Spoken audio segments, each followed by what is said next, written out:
Okay, we're going to go ahead and get started on the hearing on Senate Bill 219.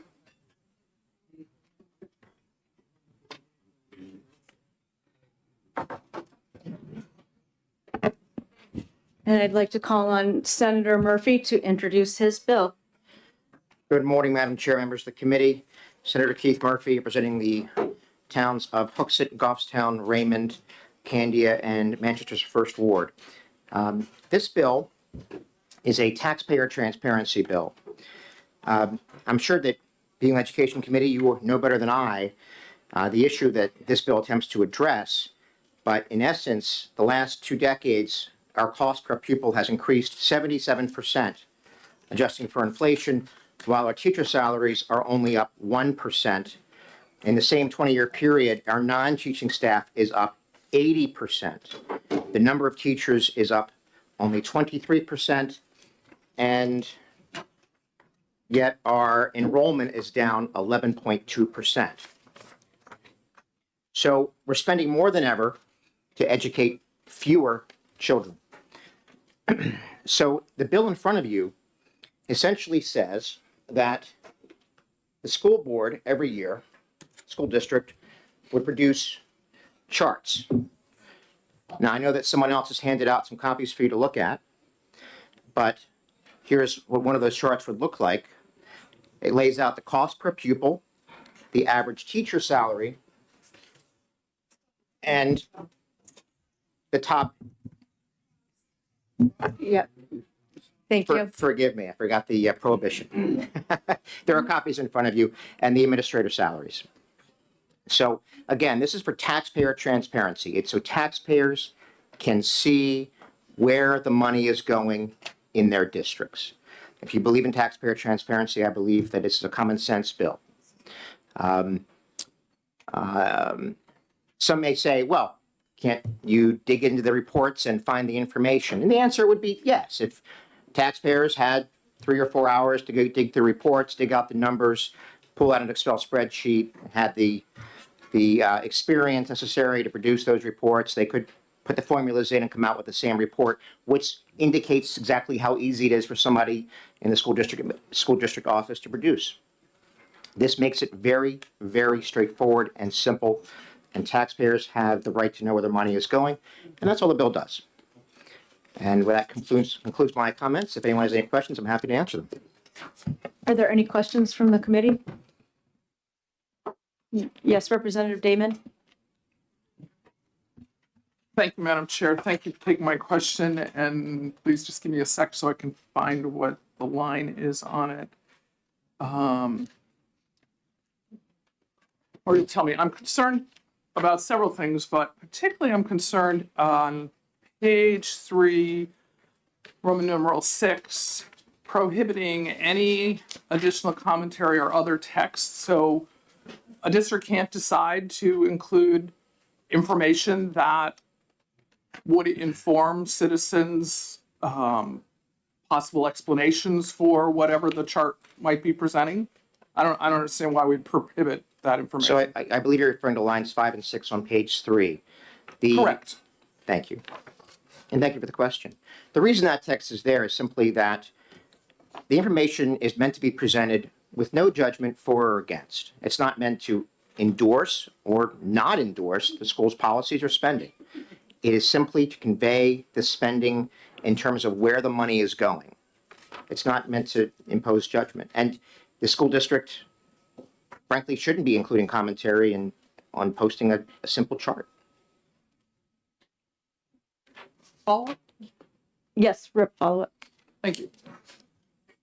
Could you please expand on your last statement that the school district shouldn't be making comment? Well, if they want to address those comments, or if they want to explain the chart in greater detail, there's nothing stopping them from doing so at a school board meeting or hearing. This is the report as published and posted.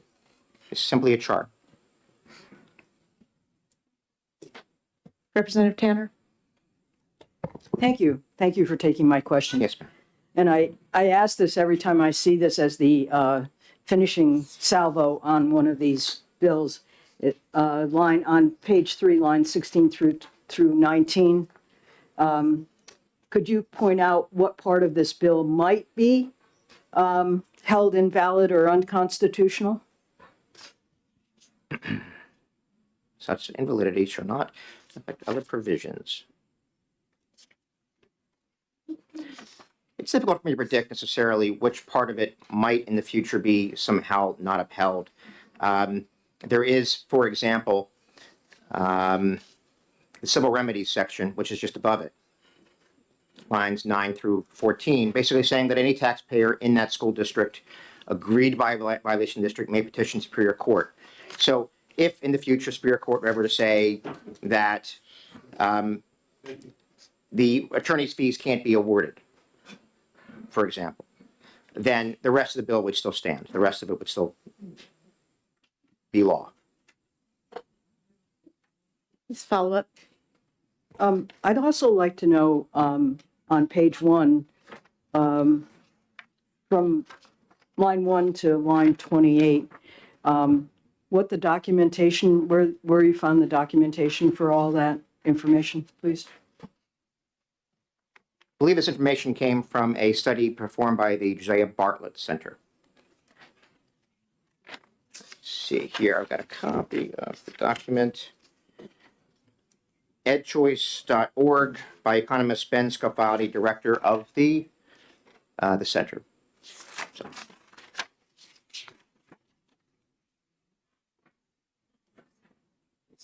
Any further questions? Thank you very much. Yes, ma'am. Thank you. I would like to call on Dr. Jerry Frew.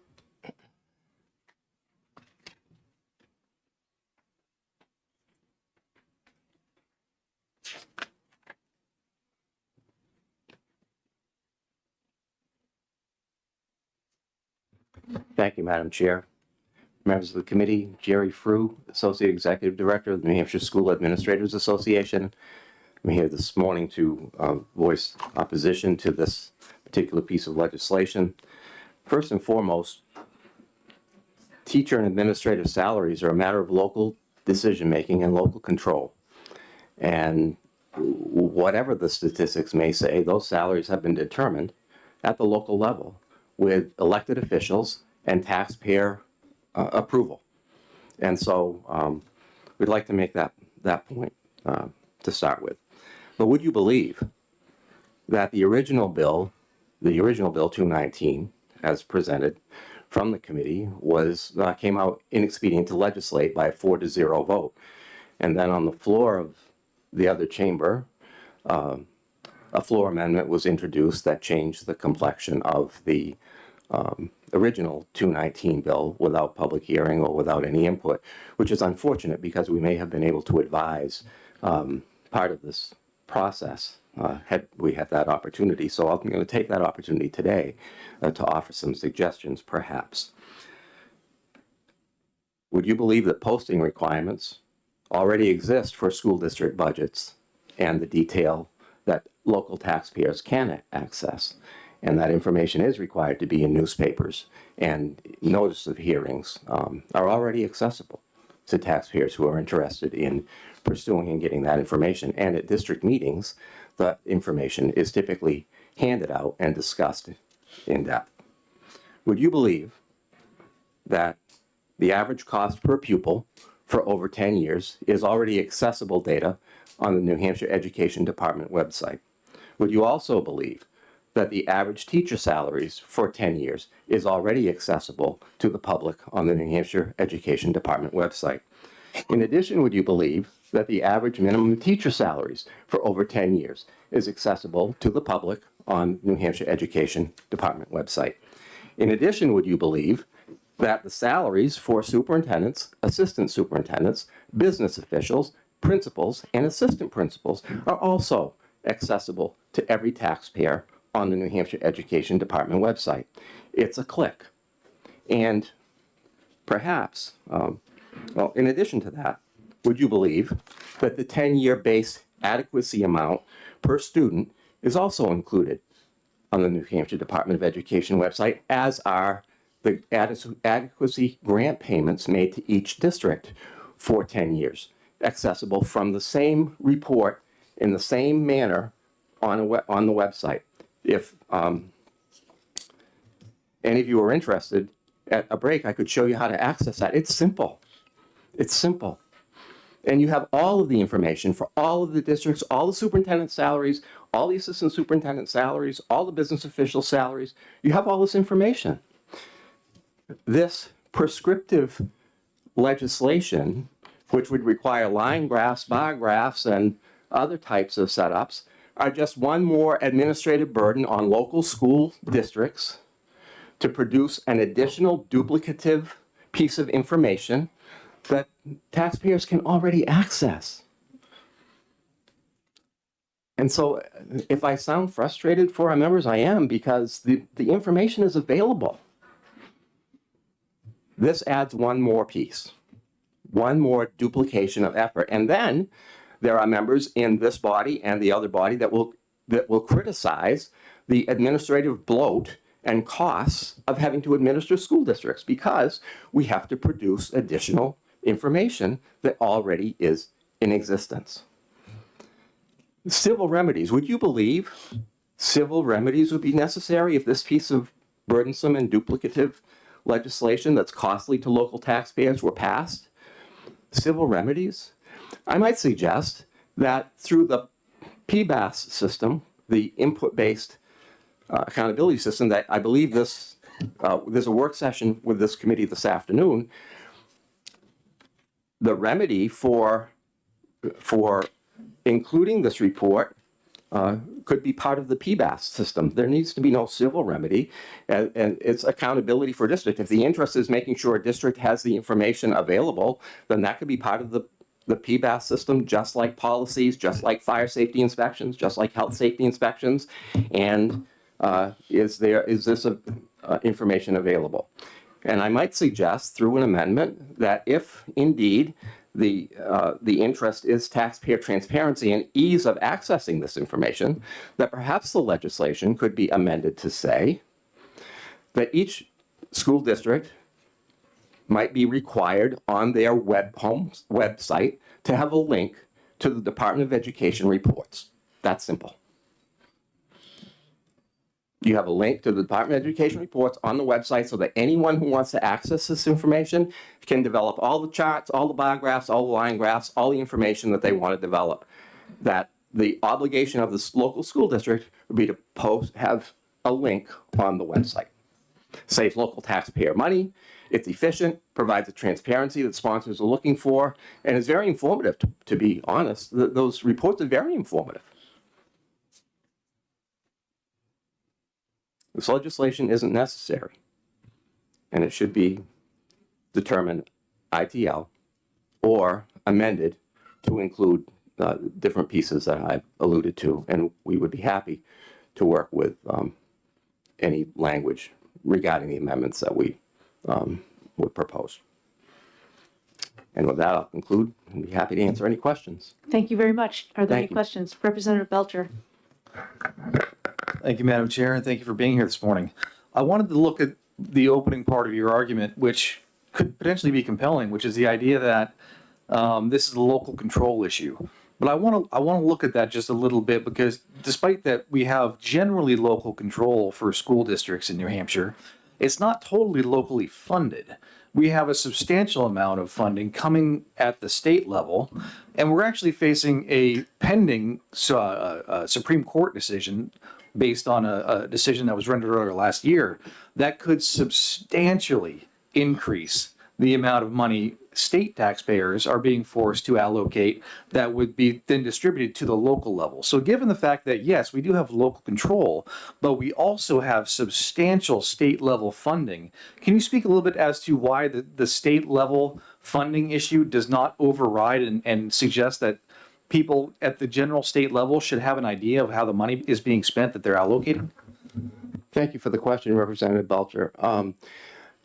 I would submit that that level of state level funding is also part of what this legislation could include. I think that it would be important for the taxpayer to see what the base amount is that has been paid per student over 10 years to their local district so that they can determine what the state contribution to children's education has been and what has been had to be raised at the local level. I think that's a great point. In addition, the adequacy of grants that are made to the districts should also be included as part of that, so that once again, people can see the cost of education, cost per pupil of their students in their district as it relates to the relative state contribution. And so I think that is an important piece. Thank you. Representative Woodcock? Thank you. Good morning. Good morning. Thank you for taking my question. I'd like to follow up on the gentleman to my last question. He indicated that there is a significant amount of state funding that comes at a local level, and that, as you had said, would be could be shown as the equal on that website. Would it be fair?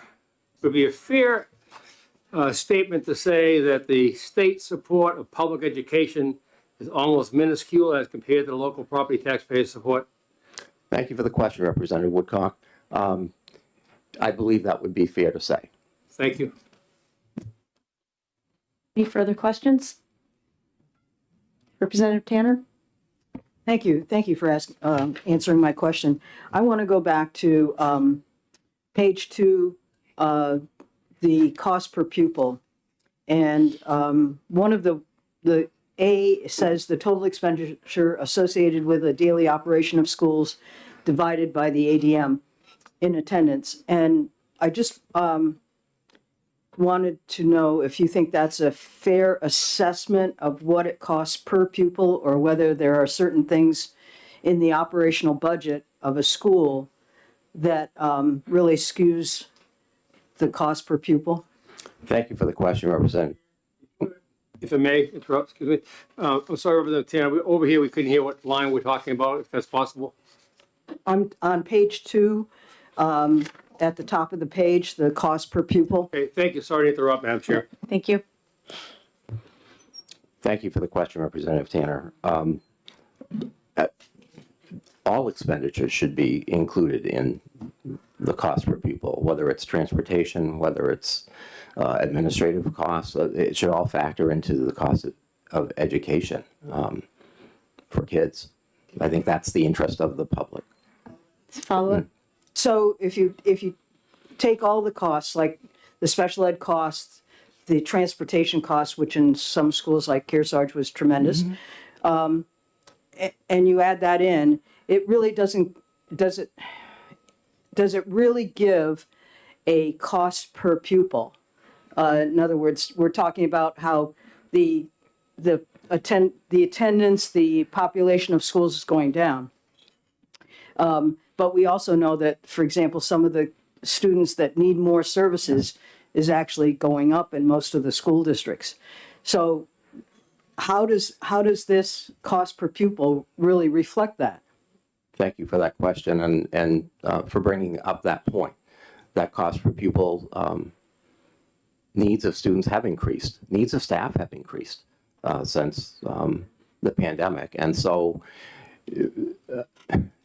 we continually hear enrollments have declined, enrollments have declined. True statement. What seems to be lost in those statements are the individual needs that have grown. Individual student needs that have grown.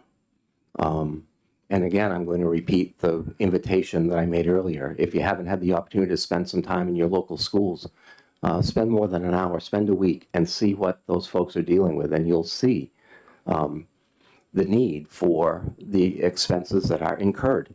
I don't know how better to say it.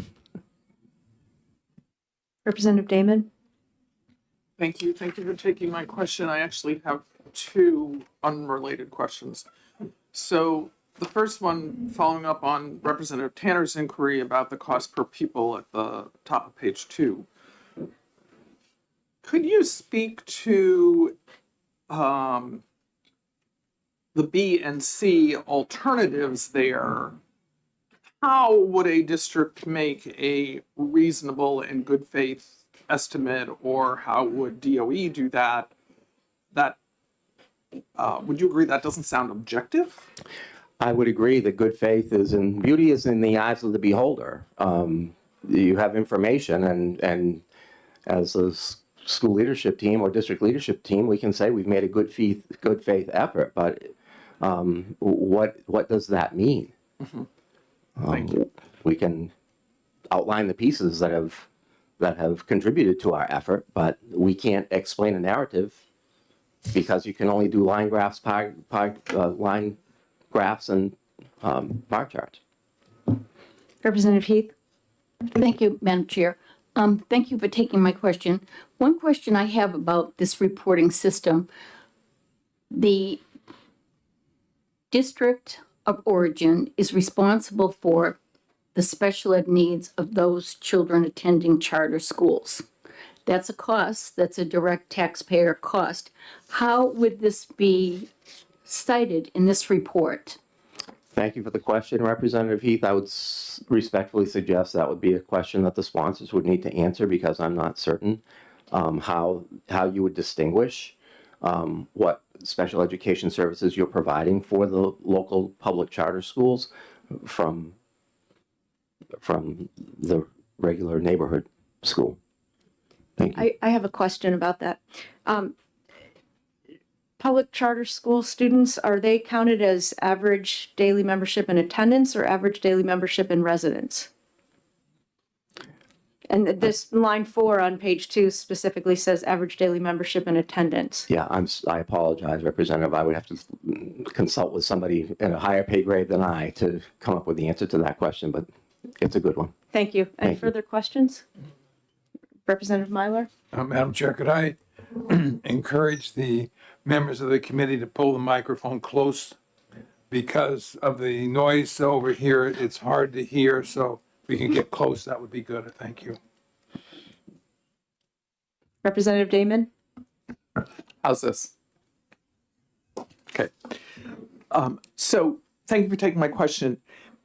If you could speak to the, I'm going to call it narrative on page 1, I have some concerns about the accuracy of the data that's presented there as a foundation for the bill.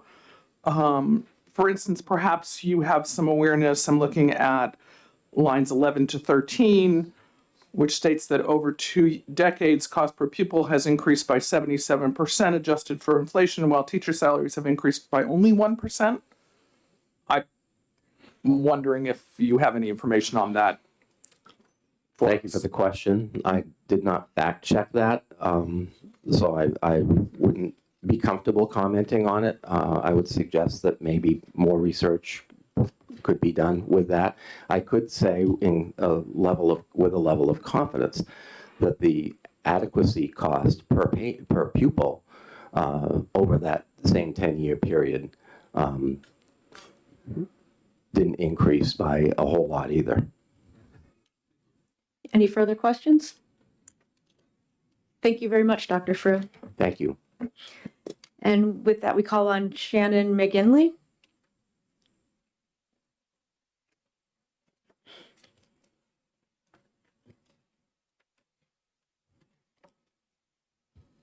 Welcome. Oh, can you turn your mic on, please?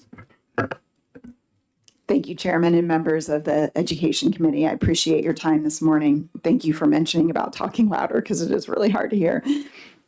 My name is Shannon McGinley. I'm the Executive Director of Cornerstone Action here in New Hampshire, and I come before you today to ask for your support of SB 219.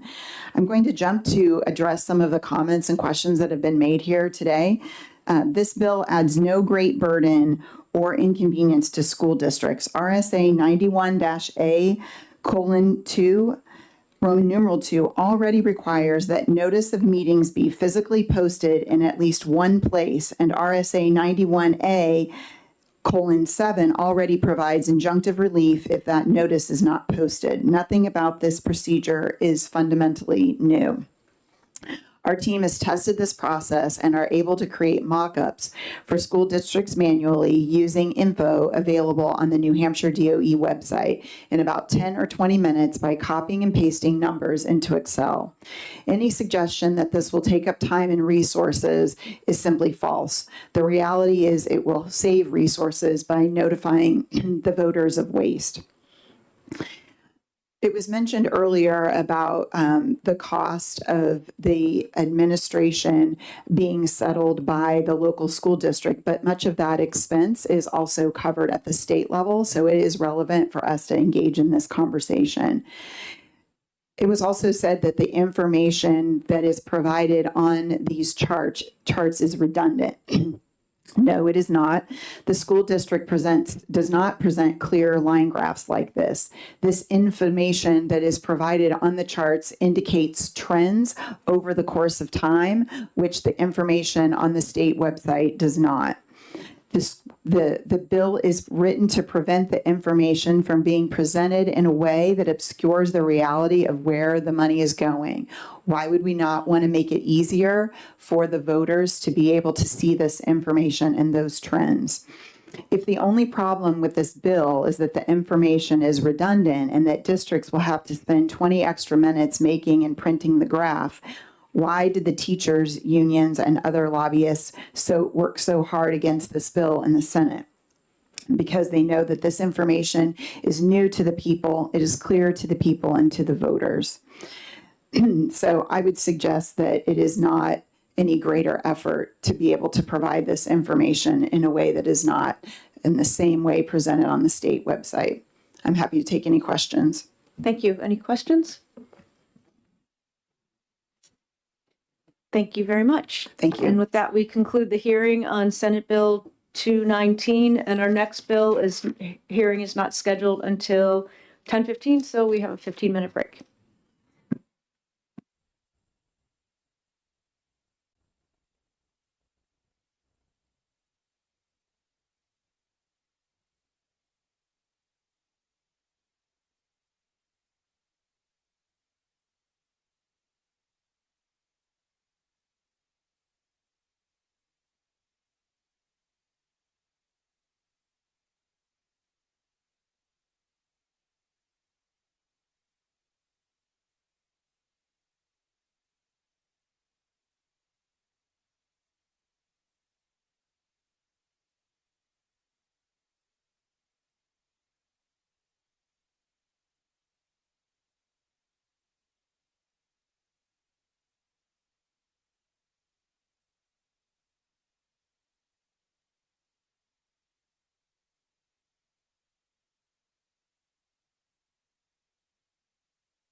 Welcome to everybody in the audience to education.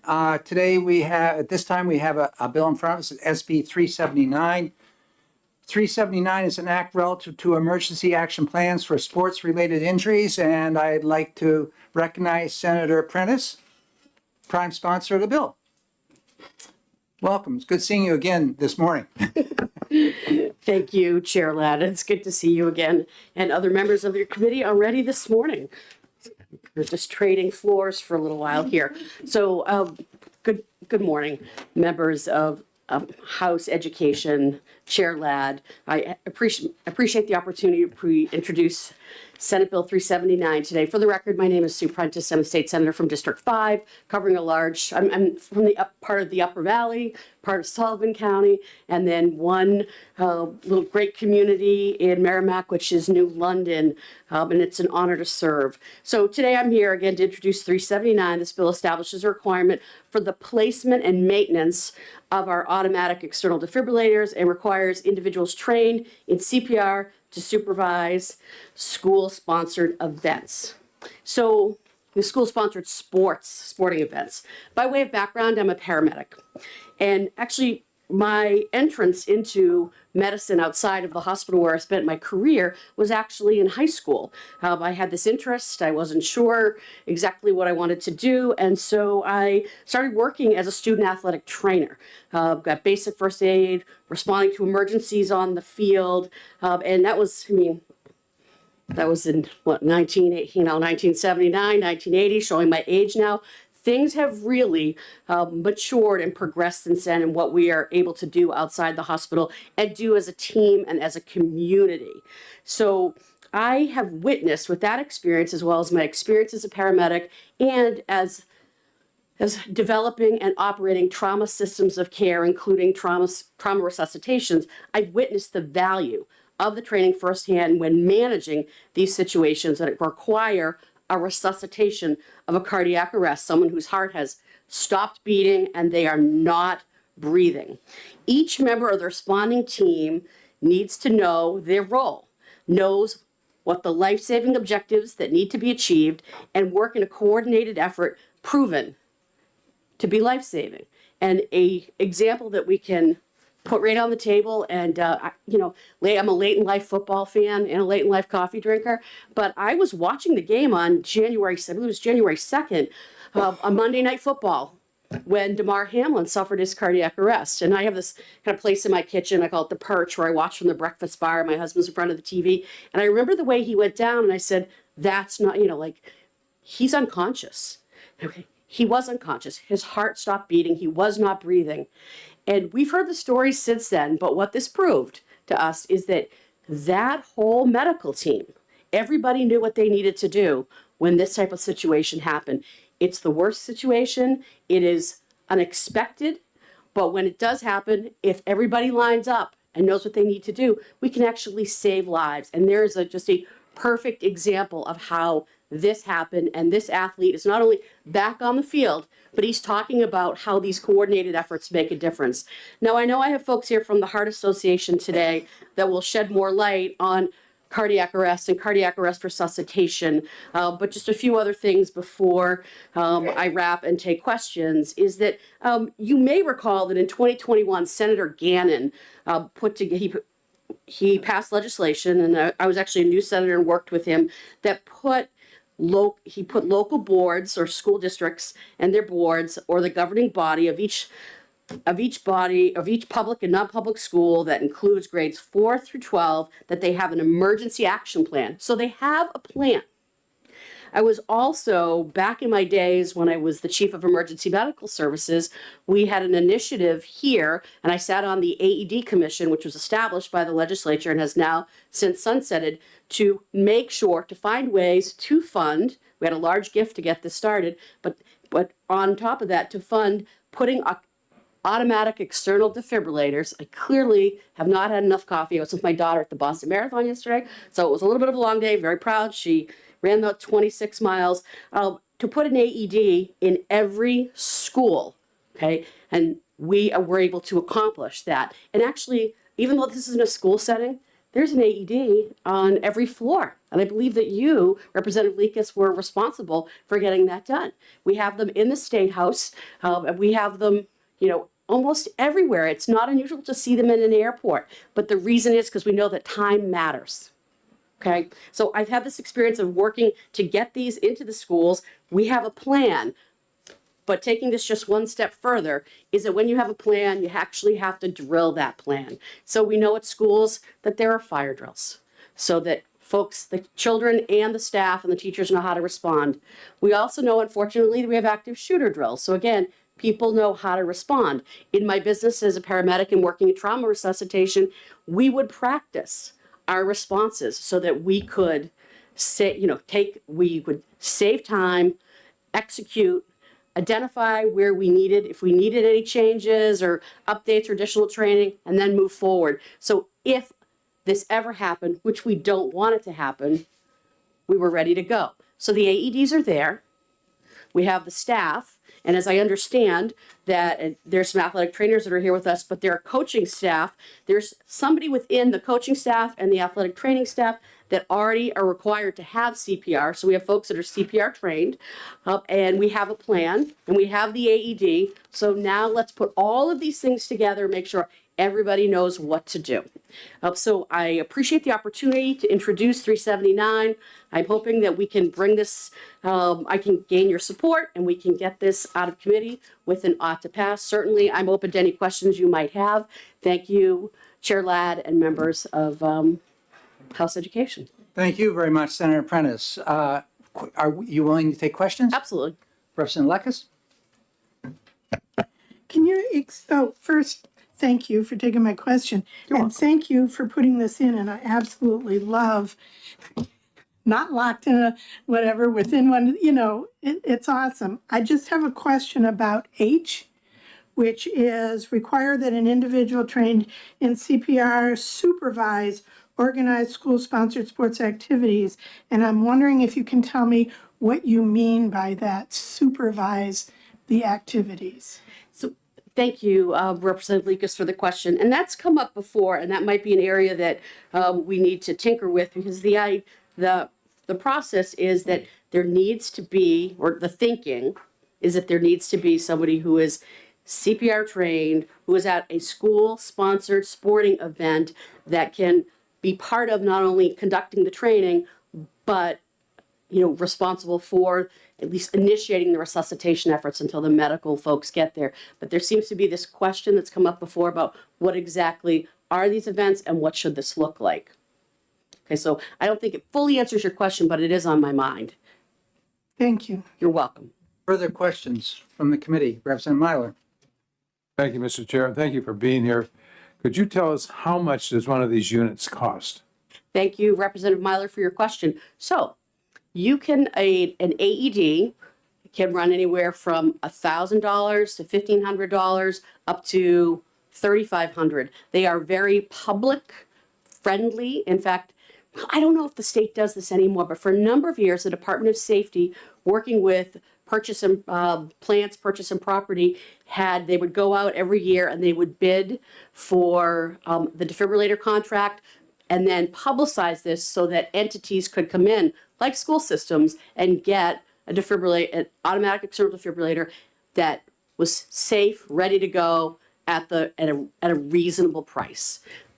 Thank you. Further questions? Representative Petronel?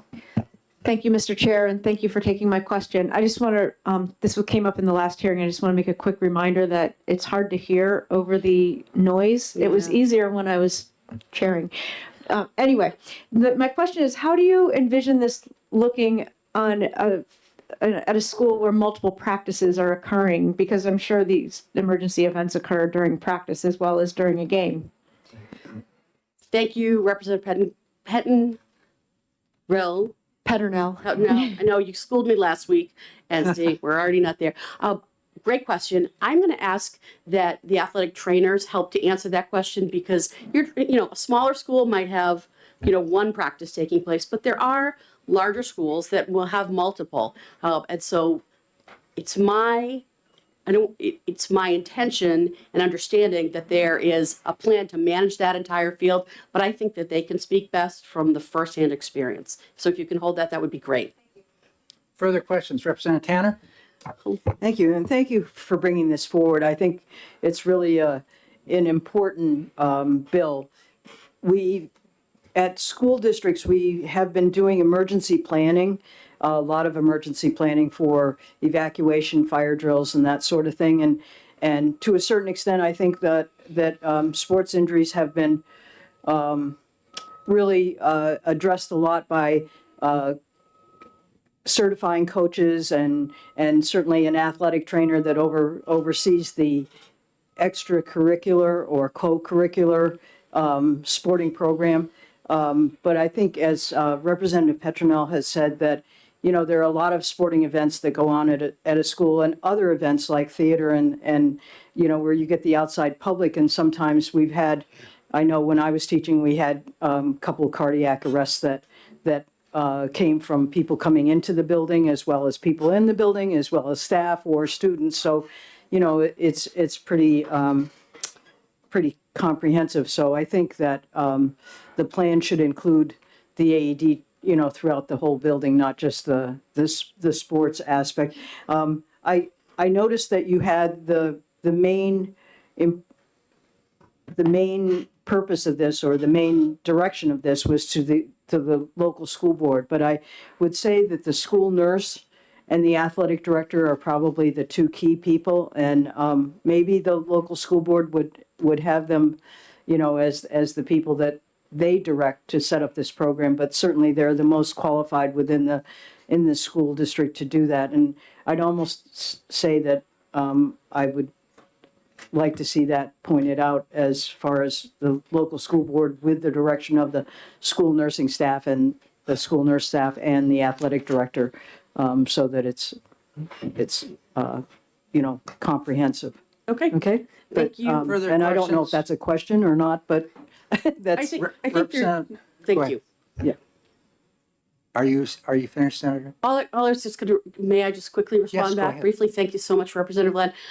Representative Tanner, one of the things that so I think your points about, you know, school nurses and athletic directors, how that works down and coordinates at their level. Many times the school nurses are there just respectfully. It's a big job during the day, where the athletic staff is there more so after hours and on weekends, and that can be different given the district. But something you point out, it's addressed in this bill, but I think it's important to note that the AED can't be locked up in one particular place. And because these have become so incredibly affordable, we're finding multiple AEDs at schools. So the athletic staff may have one that just goes with them. But it's very, during my tenure in doing this type of work, I've tried to respect I call it like the brick and mortar of the building, but really encourage that folks don't lock up life-saving equipment in places where people can't get to it when they need it. So I thank you for raising that point. Representative Damon, you had your hand up, and then Representative Terry. Thank you, Mr. Chair. My question follows, thank you for taking my question, Senator, follows what you were just saying, which the bill language says if the school has AEDs. Can you inform us about how common is it? Do all have AEDs? And if not, would you entertain an amendment requiring schools to have them? Thank you, Representative Damon. So there is an AED, so we don't require schools to have AEDs, but what we did is set up a commission. It was in 2002. And I was working back as the chief of emergency medical services during that time. This commission was set up to take a large gift given to the state, as well as look for other funding to put AEDs in schools so that everybody had access to one. Because, you know, at that time, even though it was still, there were these very affordable units, it was a reach for some of the smaller districts. So we worked to get an AED in every school, stepping short of mandating that.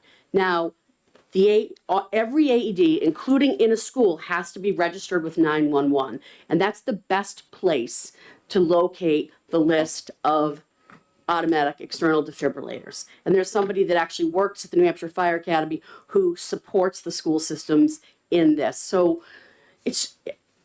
I'm comfortable in saying that they exist in every school. I just can't tell you exactly where they're located. 911 could.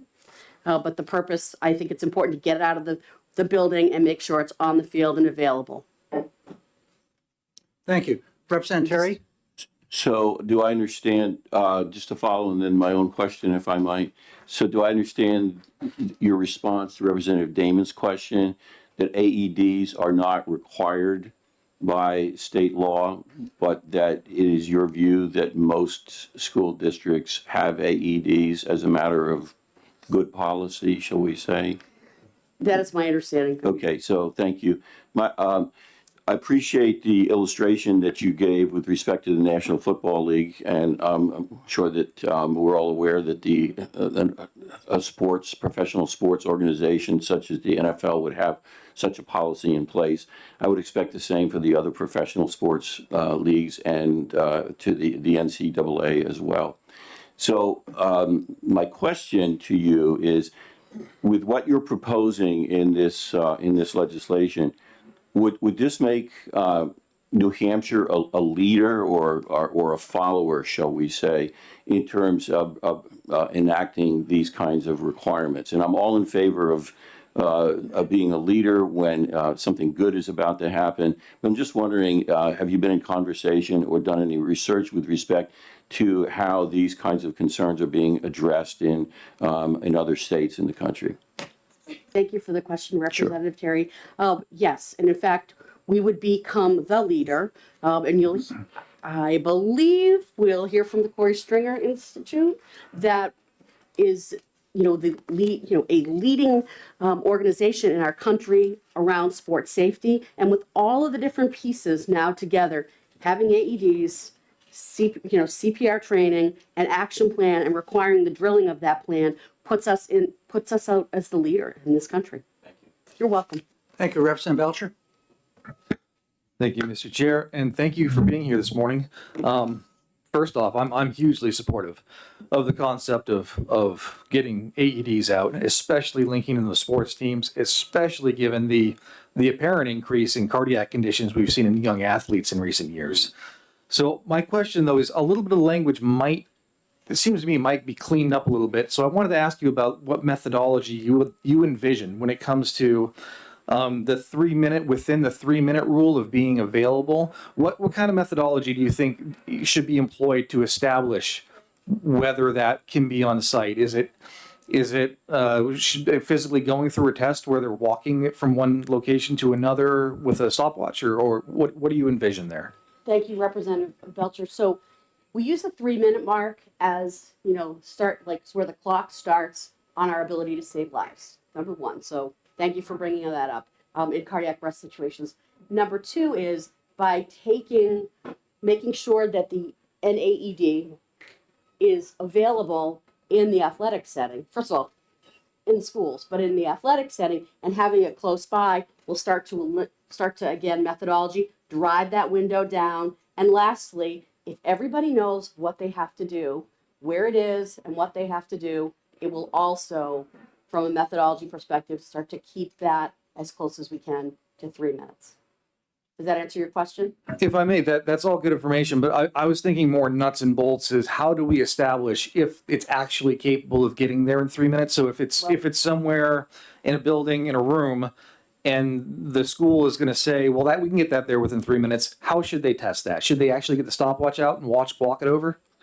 Thank you, Representative Belcher. Great question again. Making sure, first of all, that it's not in a room and bringing it to where it needs to be is going to be the first point. But they can test any way they want, including using a stopwatch. I mean, it is, if I may just illustrate ever so quickly that, in doing so, trauma resuscitations. So that's been the work that I do is, managing systems of trauma care.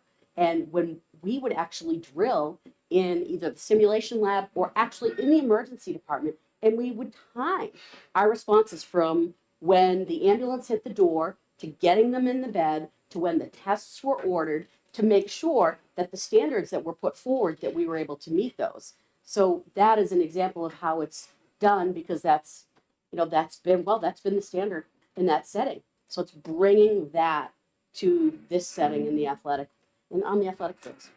So I think between both of those questions, hopefully our answers, I got you where you need to be, but I appreciate your question. Welcome. Senator Prentice, we can't hear on this side when Oh. you're not speaking directly into the mic. So I am so sorry. So just we were talking about different ways Yeah. to actually test I what the think they timing got would it, be. but it was difficult for I'm them so to hear. sorry. Because of we got I know. across the street. Sorry, Representative Woodcock? Good morning, Senator. Thank you for being here. And I appreciate the bill. Others, if I could follow up on what Representative Tanner highlighted, I say that because having been a college athletic director for a while, I understand the issues, and also being a high school principal, that what happened in school. And the ones I've seen last summer at the JV football scrimmage, it was the grandfather that went down. Yeah. What I saw at the high school was the grandfather or grandmother watching the performance in the auditorium. So I'm wondering if this, and I support the athletic party, I'm with you. I'm just wondering if we shouldn't have it at all events instead of saying just all sports activities, all school-sponsored events. Because I'm guessing that the bulk of those that would require an AED are not necessarily athletes at the junior high and high school level. There may be an occasional hot issue, but these are probably the spectators and parents and grandparents that are there, still in the building, or teaching staff, considering how they're aging in some places. So maybe that's a thought. And the second one is if you could read what you're thinking of that, and that was sort of that adjustment to line H. And the other one was, I'm concerned, if I may follow up, Mr. Chair? Yes. Thank you. I'm concerned about in 18 Senator, the words, the school will regularly check. It reminds me of the regulation we have now, where the principal walks around the building at the end of the year and checks on the HVAC system, and they just check it off and say, we still have air coming in. So I'm wondering if there shouldn't, I don't know who that is, what that means, who in the school or agency, I'm not sure anyone in our school would be able to do anything with the manufacturers. The trainers, absolutely. They know what they're doing. They're top notch. I mean, in a regular school setting, if that's an annual piece, I don't know how we define that. Do you have any thoughts on that? Just trying to make it better. I'm not trying to kill it. No, I think it's good. So thank you, Representative Woodcock. And one of the most important things that we actually can do besides putting the system in place, tying all of these pieces together, is making sure that when the equipment is needed, it's ready to go. And just like at the beginning of like every ambulance shift, you would make sure that everything was working, and if it wasn't, then you made sure that it was, so that you could appropriately respond.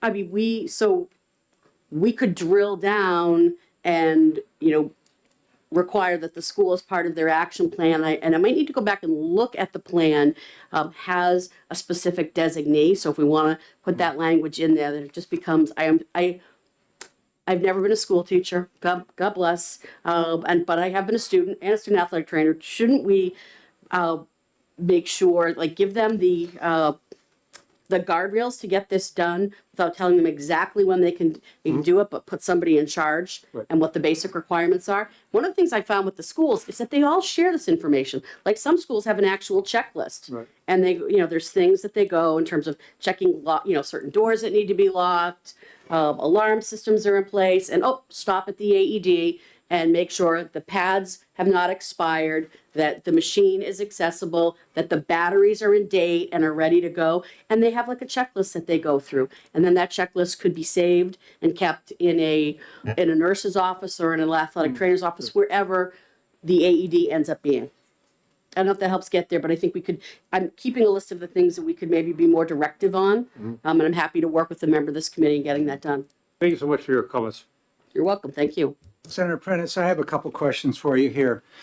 In previous testimony, was there anything given to this bill from NHIAA, New Hampshire Interscholastic Athletic Association? Did they testify for or against? Really testing my memory back to early January. I can pull the here. Oh, you know what? Wait a minute. I have the hearing report. So I don't remember them being there, but that doesn't mean, let's see, Corey Stringer Institute, Athletic Trainer Colby Sawyer College, Government Relations for the Heart Association. So they did not testify. Okay. Although they may have signed in, I just don't have a list of the Okay, individuals. so I have some follow-up questions then. I'm looking at if the school has AEDs, so that just wipes out those that don't.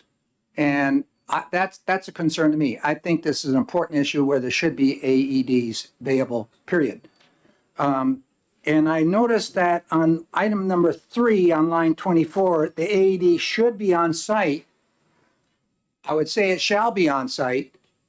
And the reasoning behind that is you're very familiar with the town that I'm from and been there and probably got a lot of training there. The community athletic field is not part of the high school. And so it's a separate facility. You're never going to get up that school within 3 minutes. So that's one issue. Should it be on Shall. site where, and the other issue I have, the third question would be, why is this to be initiated in September 1, 2024, after the athletic season starts, August 1? And that's when it's the hottest out there. That's when it's likely to have some issues going on. So that's a consideration we may want to, and I realize this is a kind of a, you might say, unfunded mandate if you require it. But from what I gather from your initial conversation at $1,000 to $1,500 per AED, maybe at max of $3,500, I think that it might be penny wise, pound foolish, not to go that direction of requiring them. So if you can answer the other question, I appreciate it. So would your question, so I think we've got the Scholastic Association, we've got to get their position on this, and they may be here to testify today. I haven't looked at the sheet. I wouldn't know, it would be hard for me to understand why they wouldn't be supportive of this, where many of these school sports medicine organizations are, but in fairness, I will check on that. Second is should versus shall.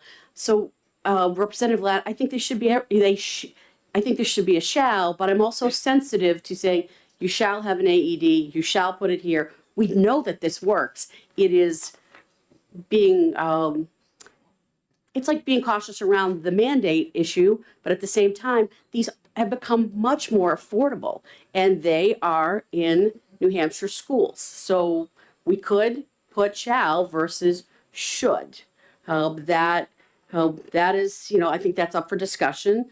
And then the startup time on this, I was just trying to build, you're right, the season where student athletes in particular are getting ready for football, field hockey, soccer, whatever it is they're doing, in the hottest time of year, it would make the most sense to have this in place.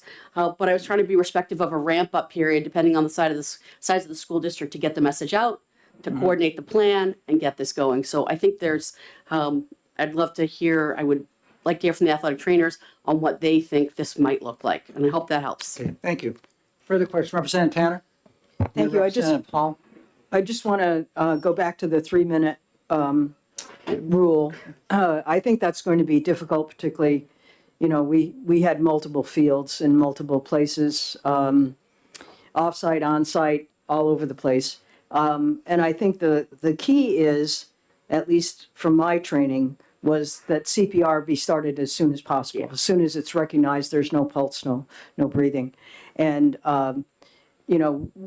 we've had situations where we had CPR going for, 3 minutes and then an AED show up, or even longer than that, and an AED show up and still be effective.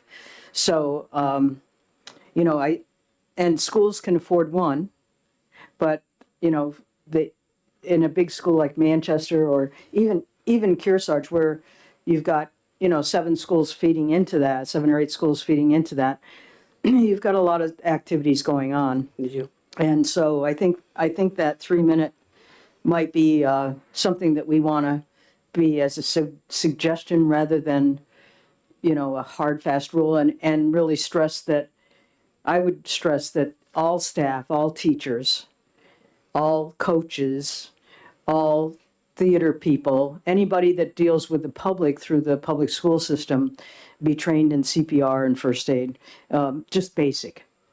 So that's my 2 cents. Thank you, Representative Tanner. Much appreciated. Representative Hall? Thank you, and thank you for taking my question. So, as a supervisor and coach of many clubs and teams, I had to do the training every 2 years. But I have to say, thank God nobody ever had a heart attack on my watch. Because in those trainings, you're learning about, EpiPens and broken arms and CPR, and that's one piece of it. I wouldn't want to be that person that had to do it. So I guess I'm asking about lines 29 and 30. Is there more than that American Red Cross certificate you would get after this training? Like, I would feel much more comfortable with the trainer being on site than me being on site. You wouldn't want to have a heart attack under my watch.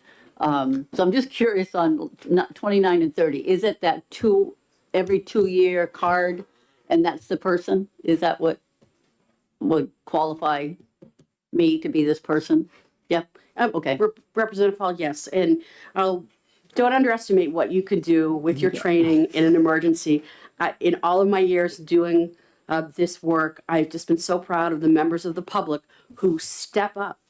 They took that CPR class and they learned how to use the AED, and it just kicked, they're so glad that they took the time to do that because they were equipped. So don't underestimate what you exactly could do when there was an emergency. Okay, well, that's good, because I took the class probably 15 times. Every 30 years, 15 times I took that. Let's get a new one for you. Thank you. Okay, thank you very much. We have 5 more cards. All right. And I think I'm going to have to go to the 3-minute rule on that as well. But are there any more questions of Senator? Yes, Representative Belcher? Thank you, Mr. Chair, and thank you. But we kind of between us came up with a thought that might possibly need to be addressed. I would suggest in the bill, and I want to see if you would be supportive of. So with an AED being available, one thought might be we're going to take the AED that exists and bring it out to the location on site to be at the athletic field. But I would be of the opinion that you should never remove an AED from an advertised location as long as that building is occupied by anyone, because they would expect it to be there. So this may require the purchasing of substantial numbers of new AEDs. So what would you suggest as far as the money piece on this, and whether do you think that's feasible to put on local schools, or does there need to be some sort of modification here to actually draw something from the Education Trust Fund or what for this? So thank you for your question, Representative Belcher. And I'm going to make sure to speak into the microphone for everybody. So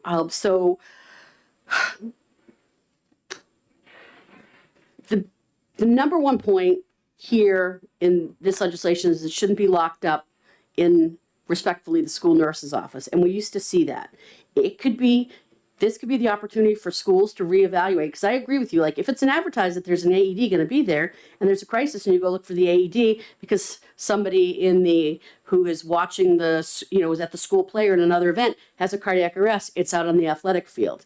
So there may be, I'd like to think about how to address that in this language where there's strategic location. I don't think this requires additional purchases, and I'm going to speak to that in a second, but just thinking about strategically where it's located and making sure it's not locked anywhere, and that if it is moved, that everybody knows where it's gone. But let me say this about the financial side of this, is it's been my experience since we've started working in this area that charitable organizations, Kiwanis clubs, Rotary clubs, in one community I worked with, the gardening club, raised the money and bought an AED to put it in a specific location. So I think that we can address strategically locating, making sure that everybody knows where this is so they can get it when they need it without actually adding, a fiscal note to this and helping the locals get it done.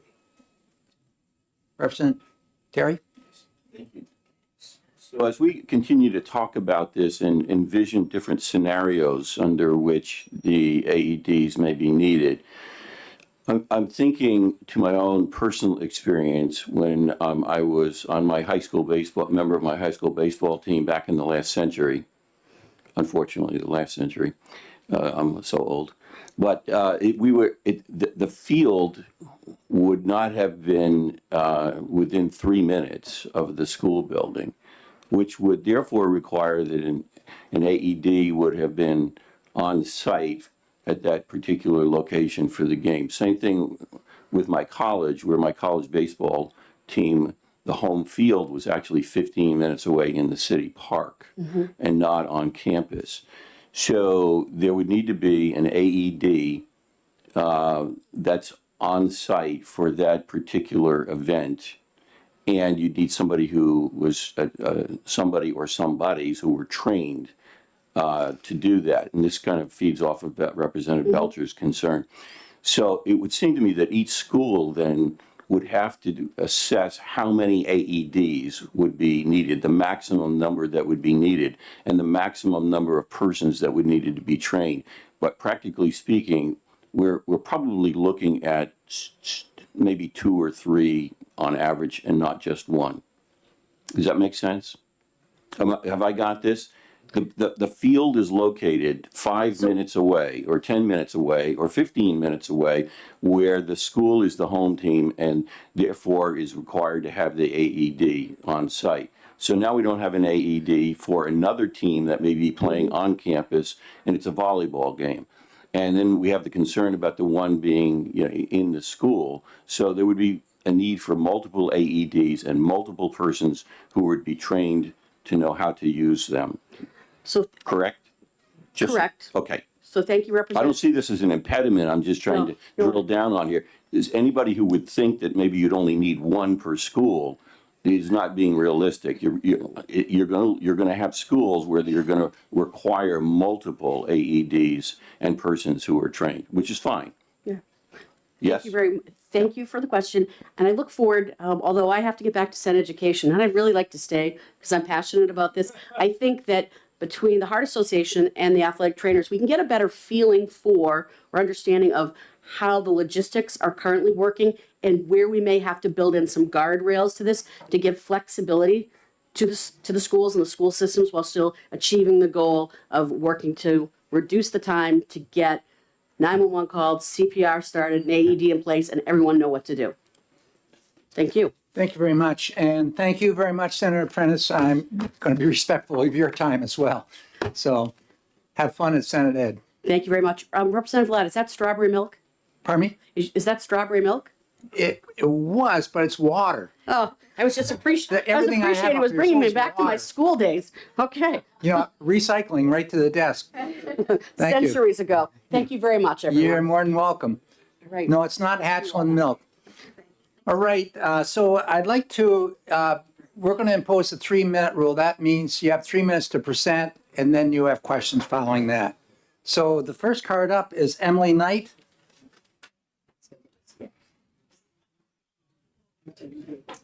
Good morning, everyone. Thank you so much for hearing my voice here today. My name is Emily Knight. I am a resident of Stratford, New Hampshire. I am a nurse of 30 years at Wentworth Douglas Hospital. I run the American Heart Association Training Center there. I am on the board of directors for American Heart Association. I sit on the state committee for sudden youth and infant death. I go to DC to talk about these issues as well, and I'm extremely passionate about saving children's lives. I also have 2 children of my own that were student athletes that went to Coe-Brown High School here in the state, and I just want to speak very quickly about the importance of AEDs. I'm hearing you all talking about the importance of CPR, which is the first step of saving lives. However, as we are learning at my state committee, the incidence of congenital anomalies that are causing sudden cardiac death in children is on the rise. It's not going to be at some point just the grandparents having cardiac arrests in these sports stadiums. It's going to be the students having cardiac arrests because of these congenital anomalies that they have. And the only way to save them is not CPR. We need defibrillation. We need AEDs. We need these kids to get energy, and that is how we save them. And we save them into beautiful souls like Piper or other children that I have seen in the community, in my hospital, and across the state at our community. That it really, really does make a difference. I want to tell you that I understand, I hear you talking about the financial piece of this, and I agree that we have many, many ways to raise money for this important equipment. And I definitely support this bill, and I'm open to any questions you might have. Thank you very much. Other Representative Myler. Thank you, Mr. Chair, and thank you for being here. You indicate that the incident rate of heart issues and young people is on the increase. What's the What's the reason for that? So we don't know exactly, but I will tell you this. When I started on the Sudden Youth Death Committee about 7 years ago, we could test for 45 of what we felt was 150 congenital anomalies that cause sudden cardiac death in infants and children. We can now test for about 95, but we believe there to be over 450. In 7 years, we've seen that much of an increase in the genetics that are changing in humans that will cause these sudden cardiac deaths. Thank you. Further questions from the committee? Thank you very much. Molly McDougall? Welcome, Molly. Thank you. My name is Molly McDougall. I am currently the certified athletic trainer at Kearsarge Regional High School. And I just wanted to share my support for this bill. In August of 2021, in the first... No, disregard. Not It's me yet. Okay. Operator error. Go ahead. In August of 2021, in the first 20 minutes of a field hockey practice during preseason, we had an athlete collapse. She was not breathing, she had no pulse, and she had obviously suffered a sudden cardiac emergency. Thankfully, our coaches knew how to enact our emergency action plan. While one coach started CPR, another called 911, and the last one called me, which was the most critical point because I came with the AED. Within 45 seconds of the athlete collapsing, the AED was placed, and myself and the coaches were able to revive the athlete. Between the AED and the efficient CPR between myself and our coach, Piper here was able to be revived on the field and is able to be here with us today. Piper needed 2 rounds of CPR and constant monitoring from the AED to stabilize her. This process took no more than 4 minutes, but was enough to save her life. Kearsarge is approximately 12 minutes from New London Hospital, which is a small facility. On the day of Piper's accident, we waited 17 minutes for an ambulance to arrive. So I firmly believe that due to our up-to-date emergency action plans, and the components of SB 379 that we already have in place, that we would not have had the same outcome for Piper. Our success and Piper's life all hinged on a written document, the access to an AED, and individuals that knew how to do CPR. My coaches and I were able to save a life that day with nothing more than that knowledge, and we were able to get someone's child home to them that day. So I am in full support of this bill and think we should all think carefully about it. Thank you very much. Are there questions? Yes, Representative Petterno. Thank you. I was told to hold this question for you. So it's about a large we have a large campus where multiple athletes are practicing. We do have our athletic trainer does have a gator that he drives around. However, we also have the track team that practices at a different location. So I guess I have two.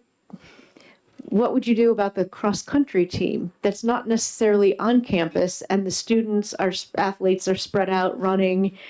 The coach might not even be able to get to the athlete who's down in 3 minutes. Of course. It's a very tricky situation because if you're like our school, they run in the woods sometimes too. So part of that is making sure that everybody knows what the plan is. So our coaches run with a phone on them so that they can call 911, but also so that they can call me.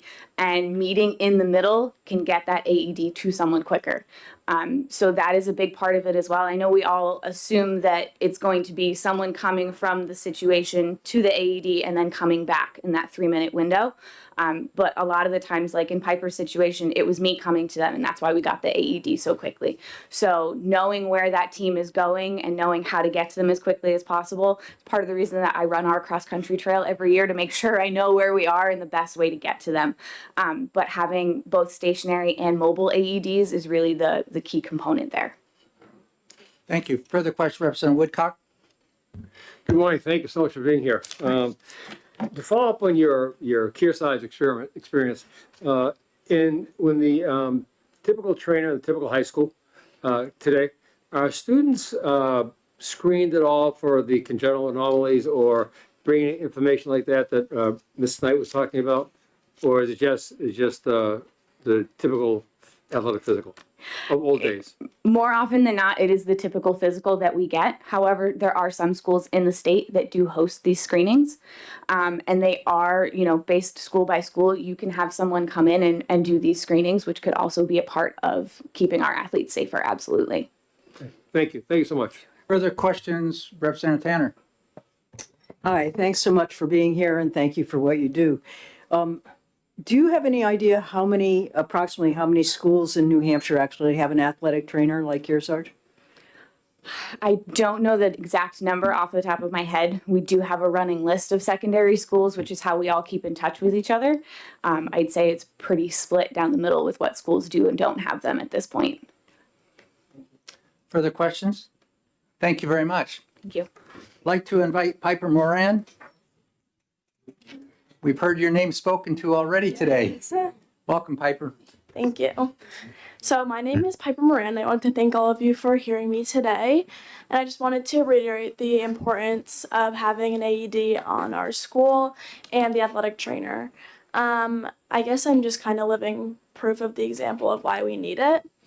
If we didn't have an amazing action plan or athletic director like our athletic trainer like Molly, I probably wouldn't be here today. So it is very important to just keep that in mind about why we need the AED and everything. So yeah. Thank you, Piper. Yeah. Are there questions? Okay. Thank you very much. Yeah, We're thank just you. very happy that you're still here with us. Yeah. Yeah. Rebecca Stearns? Is that? Yeah. Good morning. Good morning. I'm Becca Stearns. I'm an athletic trainer and I'm also the COO of the Corey Stringer Institute. We were founded in 2010 in honor of Corey Stringer, who was a Minnesota Vikings who passed away from an exertional heat stroke. We were founded with the mission to provide research, advocacy, consultation, and to prevent sudden death in the athlete, warfighter, and laborer. And sudden cardiac arrest, as you've already heard today, accounts for the greatest number of athlete deaths for any condition. So on average, it accounts for 60% of all the deaths we see every year in athletes, which results in about one athlete collapsing every 3 days from a sudden cardiac arrest.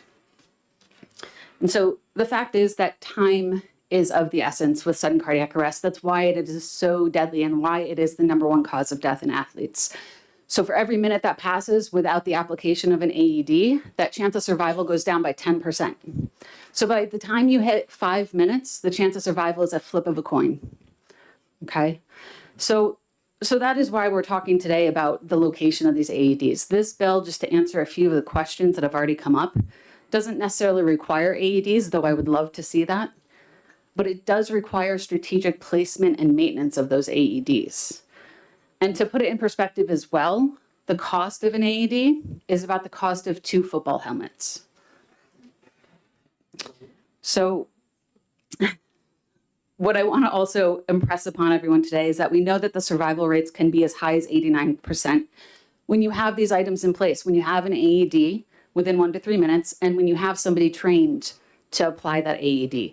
These are the 2 critical components that this bill provides.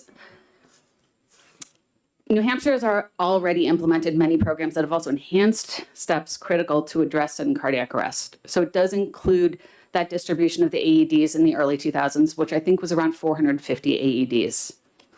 It also provides negotiated access to low-cost AEDs through the state negotiated plan that you've heard of today as well as a coordination between the 911 calls that come in and the location of those registered AEDs to ensure that the closest AED is accessed when that life-saving call comes in. So in general, an AED is a basic health and safety protection that I believe all student athletes deserve access to. It's similar for other health and safety equipment for other safety provisions that we have. Schools do have to fund various aspects of sports programs. It includes equipment, maintenance of the fields, transportation, coaching. So the cost of an AED, the cost of having someone trained to use that AED is really dwarfed in comparison to the entire athletics budget. The passage of the predecessor to this bill in 2021 put New Hampshire among the top 5 states to prioritize high school sport athlete health and safety.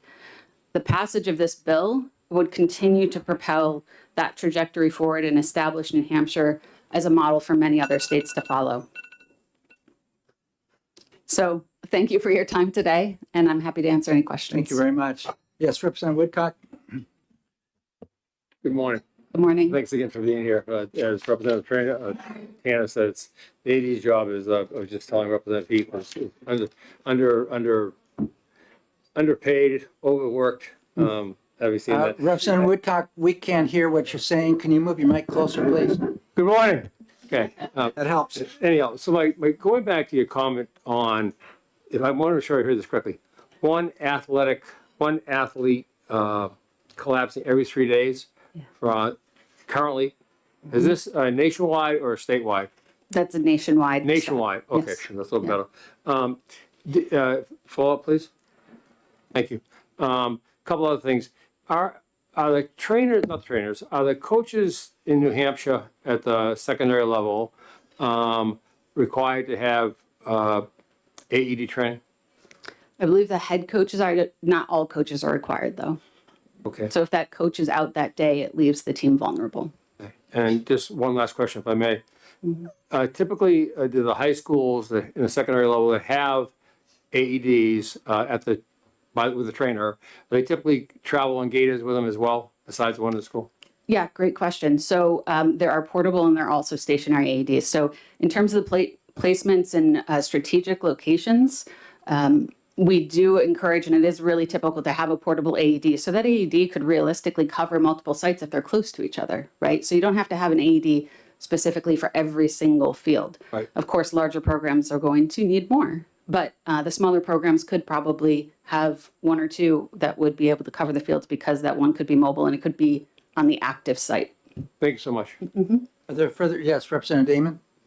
Thank you, Mr. Chair. Thank you for being here. I recall being trained on how to use an AED when they were first being placed in community places, and it was in the office building that I worked in. I'm wondering if you would share for folks who didn't ever do a training and are not medical providers and just have no experience with this, what that training is like and what the time frame for it is. Thank you. Yeah, great question too. There's been so many advances recently with the training that's available. You can take a CPR AED training online. The NFHS actually has that course online and offers it for high school programs for this very reason. So the options are bountiful, I would say. And so I think you can take a course that might be in the realm of 15 to 20 minutes. It can be as reasonable as $10. I think there's even some programs that you could find it free. And I think one of the greatest advantages, because we're not expecting everyone to be a medical provider, the purpose of this is to allow someone to recognize when something is terribly wrong and know the first steps so that further care can be summoned. Great answer. Thank you. Thank you. Further questions from the committee? Not seen. Thank you very much. Thank you. I'd like to invite Nancy Vaughn.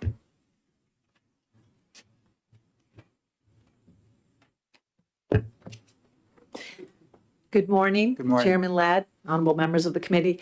For the record, I am Nancy Vaughn, Government Relations Director for the American Heart Association. And I worked closely with Senator Prentice to craft this piece of legislation this year. I'm humbled by the expertise of the people who have come before you today, other than myself, on this issue. And I would say definitely to let us know if you have any questions beyond today. I'm sure they'd be happy to answer your questions. I do have written testimony, so I will try my best not to read through this, but I'm trying to find some of the questions that were asked. But again, we are obviously in support of this policy. What you have heard today is there, in the situation of what is currently available for AEDs, we do feel that there is a good amount of coverage of AEDs in schools in New Hampshire. I would be very happy to work with any of you next year on putting through a bill to seek funding for schools for this issue, whether it's cost of CPR training for all teachers, whether it is cost of AEDs that schools might need to add to, because next year is a budget year. But I would ask that we not pass on what is a good policy for this year for the ideal policy at this point. So I urge you to pass this bill. I also, I think really what this bill accomplishes is for those that currently have AEDs, the training is already required of these teams for the emergency action plans. But it is really, having these steps that not all schools may have in place in their emergency action plan for cardiac arrest, to make sure that they do have these in place. If you have an AED, according to current state law, you really need to follow the maintenance on this. There needs to be a person, an expected user that is trained on the AED. So that would be the point person for making sure that these AEDs are maintained and that the batteries are working and all of that. It's not really left to the school board or the school principal to do that, unless the school principal is also the person for school athletics.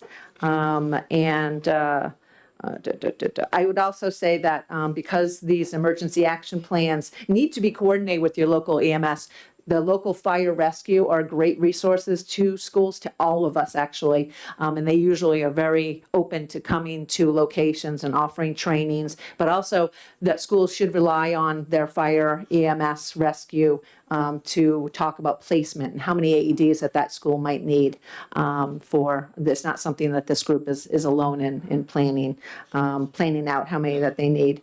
And we would be one of the early states to pass this legislation this year. And it really is about these steps being in place, the rehearsing of the plan. This is how we know whether we can get that AED within 3 minutes to the side of the person, or the rehearsals that the teams would be doing leading up. It really should be something that they do throughout the school year, but at least once a year to be able to do that. So in respect for time and your time, I am going to turn in my written testimony, and I'm happy to follow up with any of you beyond today. But if you have any questions for me today, obviously I'll try to answer Thank you very much. Are there any questions today? Representative Luno? Thank you very much. So, Nancy, you raise a really good point about next year, but given the incidences and things, I'm not sure why we wouldn't consider a state appropriation on that this year through the finance committee. And we've heard testimony, right, that an AED is about $1,500. They are, but I understand through the state Department of Safety, Bureau of EMS, that these are actually available at more like under $1,000. I've heard about 800. So then these numbers would be a conservative. Yeah. $1,500 times 5 AEDs at each school times 300 schools across the state. We're talking a little over $2 million. Okay. Yep. Why wouldn't we put that in this bill? I think as a direct state appropriation. Yes, I think if there was the funding to do that, I would feel, I would definitely support it no matter what. Because I do think the sooner we can get this done, the better. I just wouldn't like to see this bill end up, dying an early death because there's a fiscal note that couldn't be covered this year. These steps that don't require costs are really important for them to have in their plans this year. So just for background follow-up, there's over $200 million in surplus in the Education Trust Fund. Okay. And the legislature passed bills last week to use $100 million of that for equitable grants. This seems like a very good use. Would you agree that this seems like a very good use? I think this is an excellent use of funds. Whether we have them or don't have them, this is an excellent use of funds. This is the lives of children. So yes, I agree with you. Thank you very much. Are there any other questions from the committee? Yes, Representative Belcher. Thank you, Mr. Chair, and thank you for being here. And I just want to ask you if you would support a little bit of a different idea, but I think it meets the needs of what we're looking at here. Because honestly, I don't think there's any way to do this without more AEDs being involved. If we were to draw from the available funds we have, to instead of furnishing these directly to each individual school, if we were to do it, let's say by district, in a way that accounts for the different student populations by district, so that they can be shared between schools. Because if you provide it to a school, it may, 4 days out of the week just be locked, in an office somewhere. But at the district level, it seems to me that we might be able to get this done for well under $1 million. Do you think that would be something that might be Again, reasonable? I would definitely support that idea. Yep, Thank you. definitely. Further question, Representative Whitcock? Good morning. Thank you for being here, Ms. Vaughn. I'm trying to think about from the civilian walking by the AED as we have here. If I recall, and it's not accurate, I'm sure, at one point it was the AEDs that I had seen were pretty much self-tutelage as you needed them. Yes. Are they still, is that mode, so people understand what we're talking about? We're not talking about a, highly, just. is it- Thank you. Yeah, no, thank you for that question. AEDs are incredibly easy to use. They basically, you hit the on button and the AED will tell you the rest. It will tell you, to apply the pads to the individual's chest. It will then do an assessment of that patient. Is a shock advised? And then it will tell you a shock is advised. And basically, take your hands off the patient and the device will do the shock. You will not be able to shock a person who doesn't need to have that shock. And the important part of calling 911 is there is a person who will be on the other end of the phone telling you everything that you need to know as well, because sometimes things go out of our heads when the emergency happens. The more we practice, the better we get at it. But yes, very easy to use. Further questions? Yes. Thank you for that, and I just wanted to dispel, people hear that AED and they're like, oh my goodness, how could we do that? Thank you so much, Yeah. appreciate it. Oh, thank you. Are there further questions? Thank you very much for coming today. One last card here, Mary Anner from the New Hampshire Athletic Trainers Association. Good morning. Good morning. My name is Mary Anner. I am the president of the New Hampshire Athletic Trainers Association. Thank you for allowing me some time this morning. I do have written testimony, but I will submit that for you. And I just wanted to address some of the questions that have come up that have not yet been answered by my colleagues, or to embellish on them a little bit further. So great question about does the AED tell us what to do? The A in AED stands for automated. So there are certainly defibrillators in hospital settings that do not prompt you what to do, but the ones that are out in the community certainly do and walk you through those steps, as well as the dispatcher in contacting with 911. Our folks at the Corey Stringer Institute with Becca, the data tells us that in the state of New Hampshire, approximately 60% of schools have access to an athletic trainer. So it's the Athletic Training Association's standpoint. Number one, of course, we're in favor of this bill. But furthermore, we want to think about equity across the state in getting support to students at schools that do not have access to specially trained individuals like myself and my colleagues. So it's just important to realize that when we talk about our examples with how the athletic training staff is going to get an AED to folks, there's a number of schools inside our state that the AED is not going to be coming from the athletic training staff, and we're going to lean on other stakeholders in those schools in order to get this work done. So again, that speaks to the multi-practice question that was asked before. What do we do when there's multiple things going on? What do we do when there is not an athletic trainer? That speaks to the importance of having those emergency action plans be very, very comprehensive in their list of stakeholders. Part of the very first thing we have to do is identify who is present at these events, whether it's extra or co-curricular, is clear on exactly what their job is, right down to who opens the gates to be able to get the ambulance onto a playing surface. So there's a number of people who are involved who would be identified. And then, of course, as we'll see in that line 14 on part 2, they have to be rehearsed. And the rehearsal is really what many of our colleagues will tell you is the most important part. The plan just can't exist and be locked away in a drawer. We have to know what it is, and we have to be able to do it. So spontaneous drilling is encouraged when we're learning about emergency action plans. And follow up on the maintenance question, where it said, maintenance would be required, and we were questioning who exactly is responsible for that maintenance. The language here allows for the entity that needs to come up with that plan to have some autonomy in choosing who that person is based on their available resources. resources.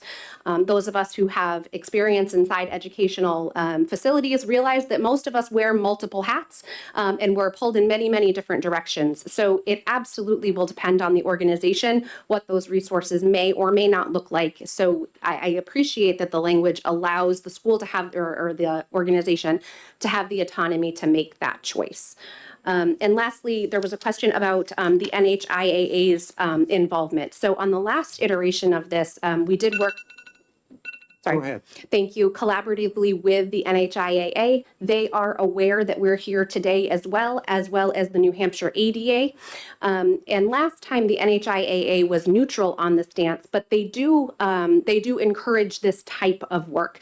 They do require that their coaches are first aid, CPR, and AED trained. So any school that participates in the NHIAA is under that framework of expectation. But again, it's important to note that we have many educational facilities and organizations that fall outside the jurisdiction of the NHIAA. So work like this also supports that schools in those situations have access to the education and the resource and also those requirements for training. Thank you for your time. Thank you very much. Are there questions? Yes, Representative Damon? Thank you, Mr. Chair. Thank you for being here and informing us. I think your statement was 60% of schools have athletic trainers. And if I have that number correct, is that a New Hampshire statistic? Yes. And is it what grade level schools? I believe that the Atlas survey does include some of the middle school aged, so it probably starts around 7th grade. I could be, is that correct? 6? Okay, yeah, 7 through 12, and that is 60% is our own state number, yes. Thank you. You're welcome. Further questions from the committee? Not seeing. Thank you very much. Thank you. So that, I don't have any more pink cards, so that closes this hearing for 379. We'll take 5 minutes and start the next one up for those that need to take a break.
Now with Senate Bill 442.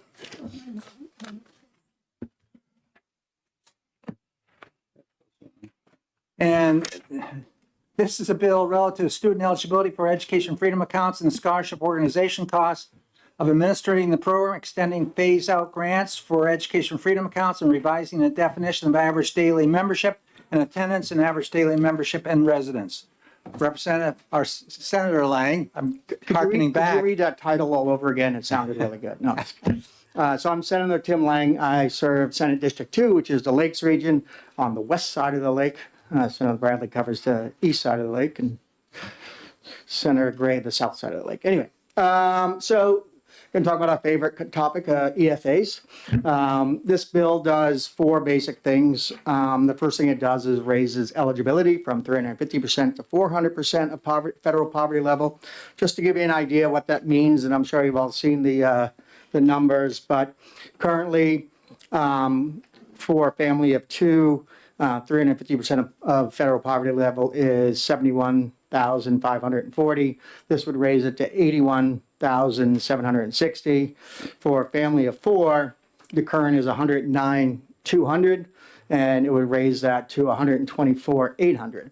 To put that in perspective, median incomes in the state of New Hampshire, and this is by age population, which is important because we're talking about families, and probably under 25, we're not talking about a whole lot of families, but over 25 we are. So the median 2024 income for under 25 is $58,255. The median income for the 25 through 44 is $101,856. From 45 to 64, it's $114,313. And for 65 and older, median income is $59,946. So again, to give you a perspective, thinking about families, two-family households with two kids and two parents is a four-person household. Again, the median income is 101. This bill would raise the EFA eligibility level to 124,800. So again, we're aiming for that middle element, 50% of the population, median income, and making them available. I could, that's working poor. If you're a family of four making $103,280, $124,000, you have two kids, that's a tight budget. Having raised four kids myself. So the first thing this bill does is raise it to 400%. The second thing this bill does is change the scholarship organization's administrative costs, dropping it from 10% to 8%. The next thing this does is to deal with the phase-out grants. As many of you know, in the first year for phase-out, school gets a certain amount of money. Then the next year, when a student leaves and participates in the EFA program, that public school still gets money. It gets 50% of it, and then the second year it gets 25%, even though the student doesn't go to that school any longer. This extends those phase-out grants from ending in 2026 out to 2029. The next thing this bill does is create a reporting requirement on the Department of Education to report out to the Executive Governor's Council and Council, as well as the Legislative Oversight Committee, how much money is being spent in the phase-out grants. So how much money are public schools getting for students that no longer exist because they've left the public school and joined the EFA program. Sorry, I apologize. The next thing we do in this bill is just expanding, again, for public schools that we know that while EFAs are very successful, there are some topics that are hard to teach in an EFA program. I'm going to use high school physics as an example. So if you have a physics program, what this would allow is an EFA student to attend the public school and give credit to that public school for 15% of a full-time student in additional revenue to that school to be able to support those programs that allow EFA students to come in. And it extends it, as in the previous bill, all the way down to 7th grade through 12th grade. That's the fast and the furious of it. I'm happy to take questions. Thank you very much, Senator. Are there questions from the committee?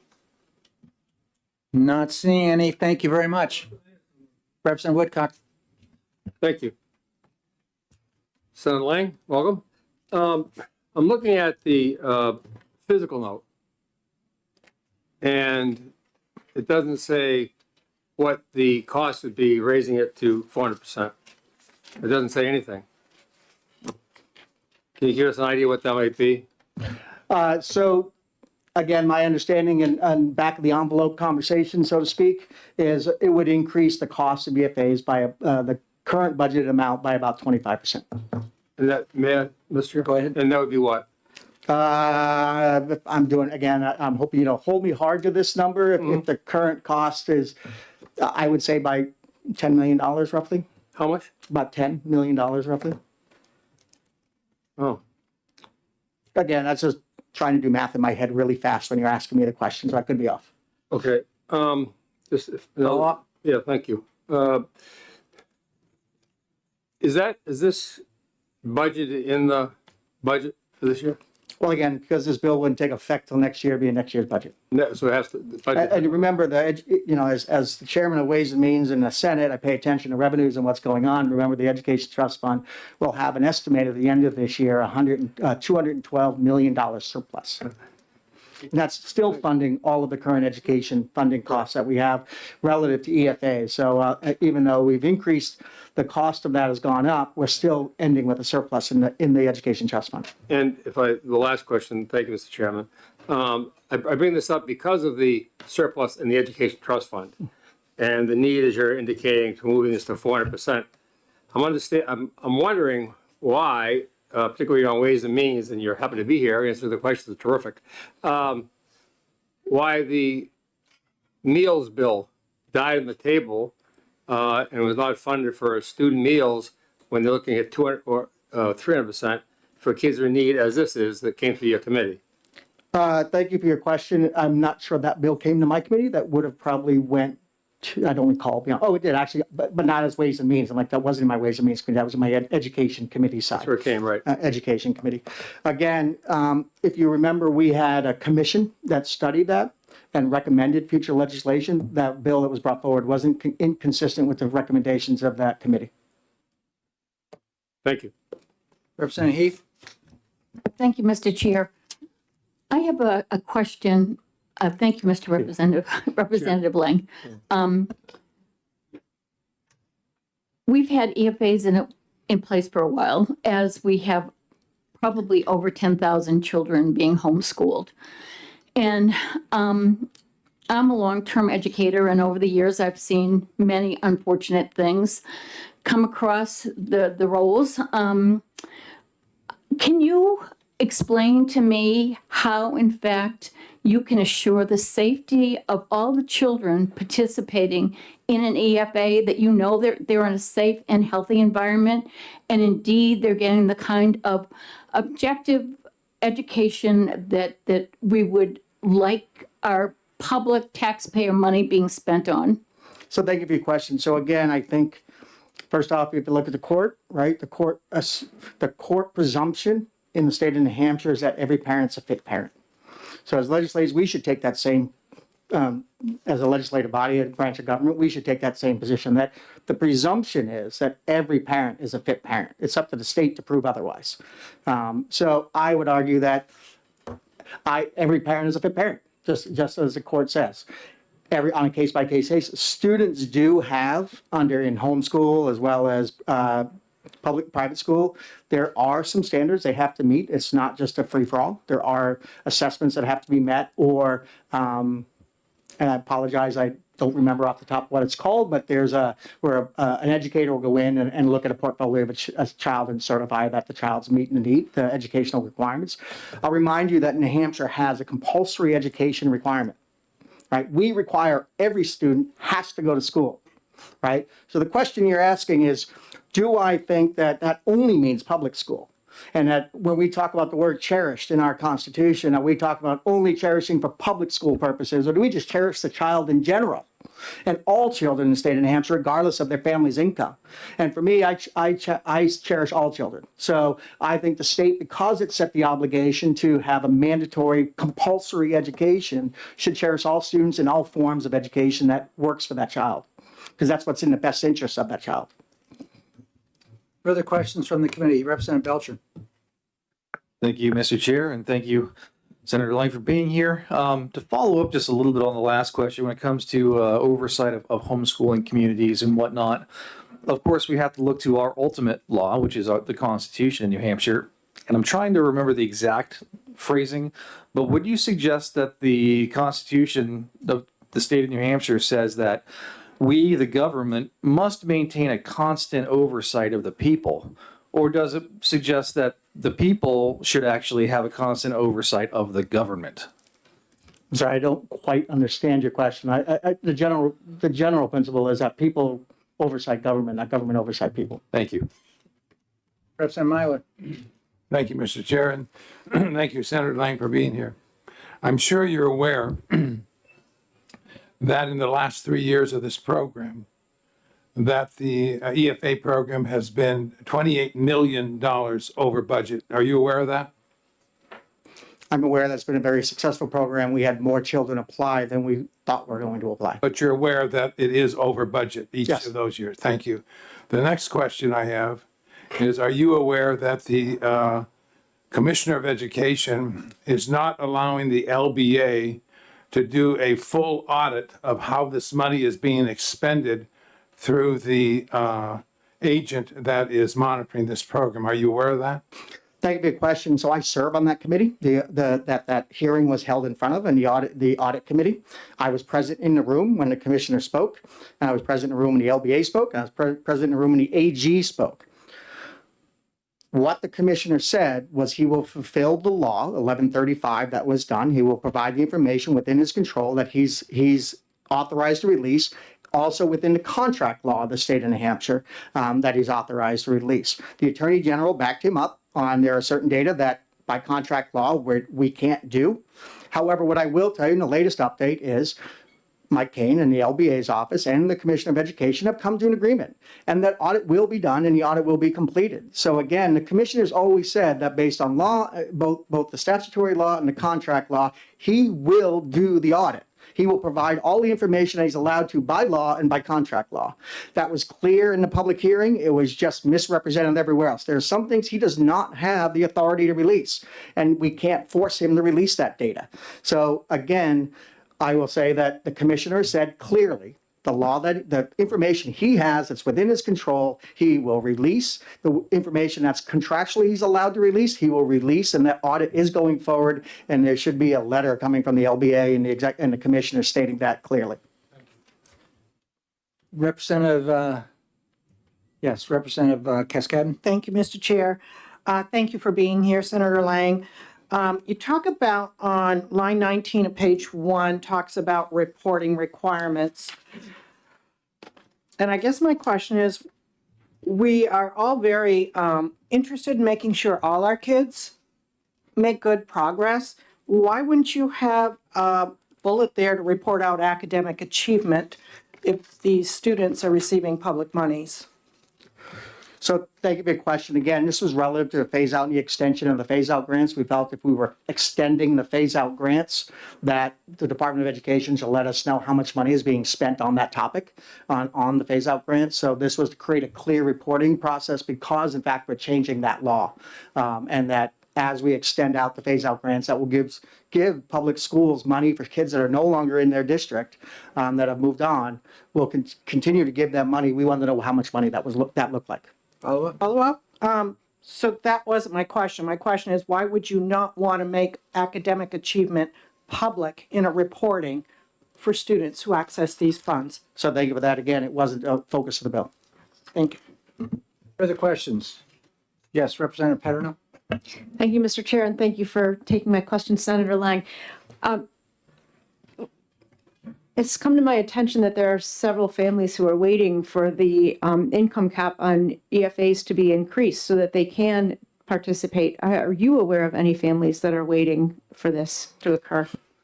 Concerning literally, I just left a couple of minutes ago, the 500% bill downstairs and the testimony that was going on with that. Yes, I've heard from families that are in waiting lists to be able to get to schools that meet their child's needs, and they're waiting for the income verification to move up. Again, these are working families. There were some good examples down there about a dental hygienist and a janitor who might be married and how much money they make and whether they're eligible to be able to provide an education that fits their child other than a public school model.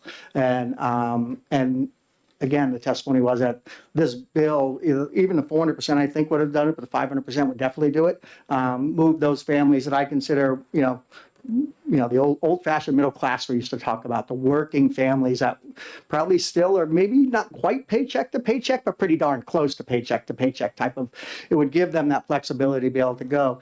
And the one thing I'd remind everybody is that, again, when we give assistance to these families and we take away that cost to the family, that just increases again. If they're living paycheck to paycheck, it gives them better food security, better housing security, because there's more money freed up for them to be able to provide food for their children and housing for their children. They may have sacrificed in order to get their child into an education service that works for them, and the parents have sacrificed. This just eases that burden and that sacrifice just a little bit, again, increasing the ability for them to put food on their table for their children.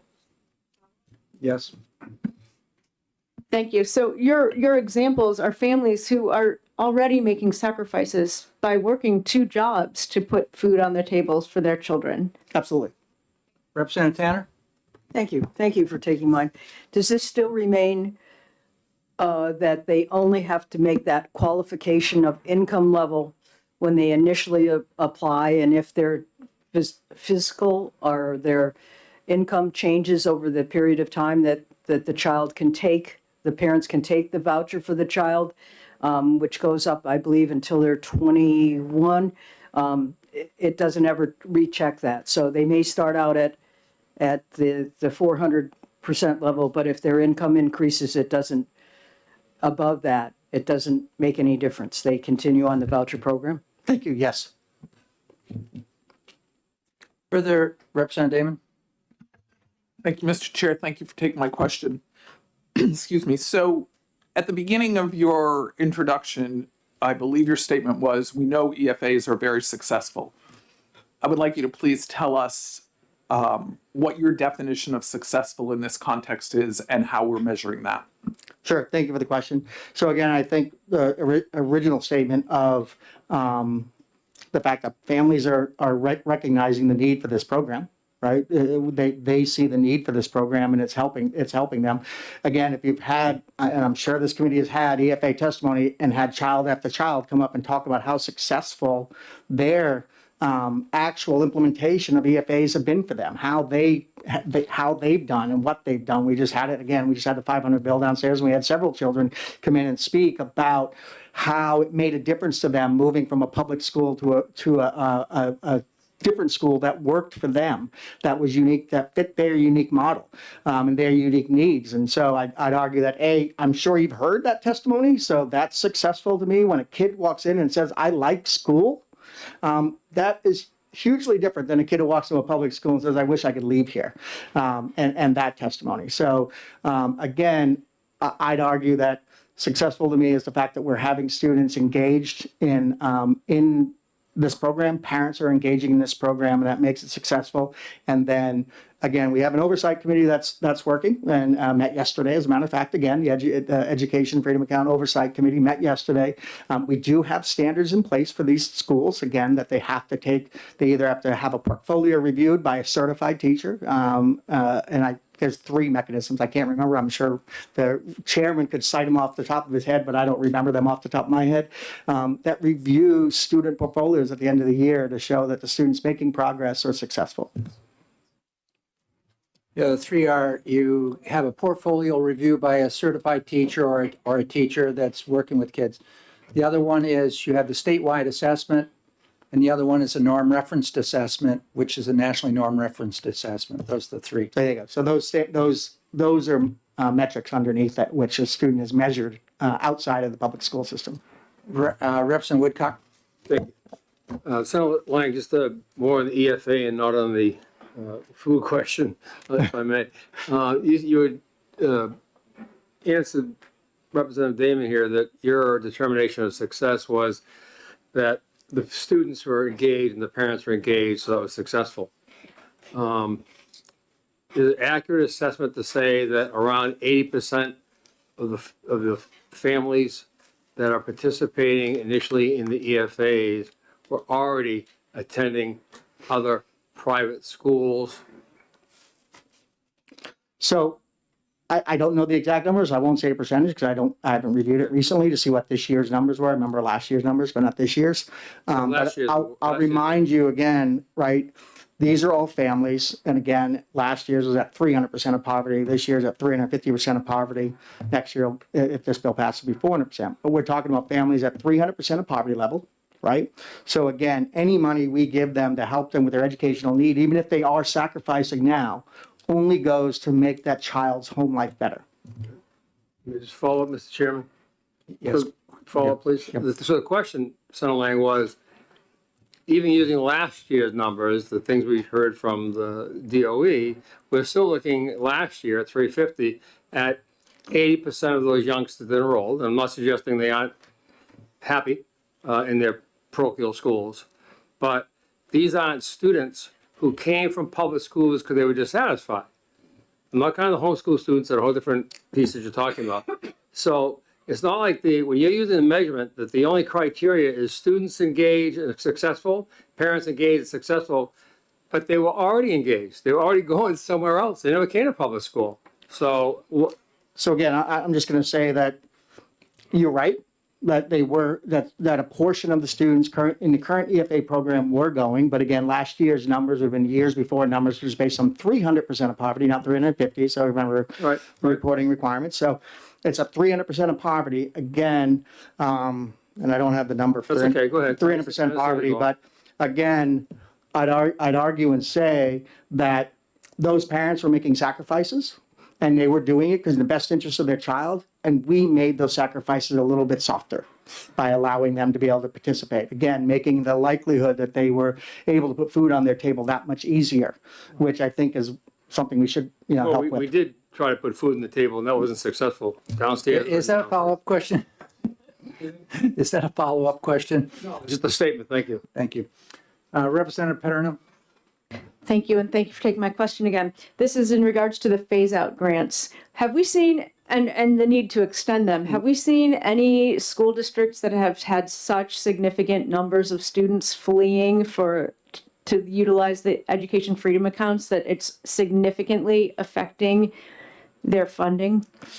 We have not, but again, as some of you know, I was the author of the education funding formula this year, and we were looking at student reductions and looking forward next 10 years. We're anticipating 1% per year going forward, just in normal decrements of education, of public school attendance. Never mind this additional where things might move. So again, we want to be respectful of the fact that you can't turn on a dime. Public education, government doesn't work that way. And so we're giving a little bit of breathing room to allow these public schools to be able to adapt their spending to match their actual enrollment, but we're not trying to make them turn on a dime. Yes, Representative Balboni? Thank you, Mr. Chair, and thank you for taking my question. I have a question about actually the funding, that mechanism that you're talking about.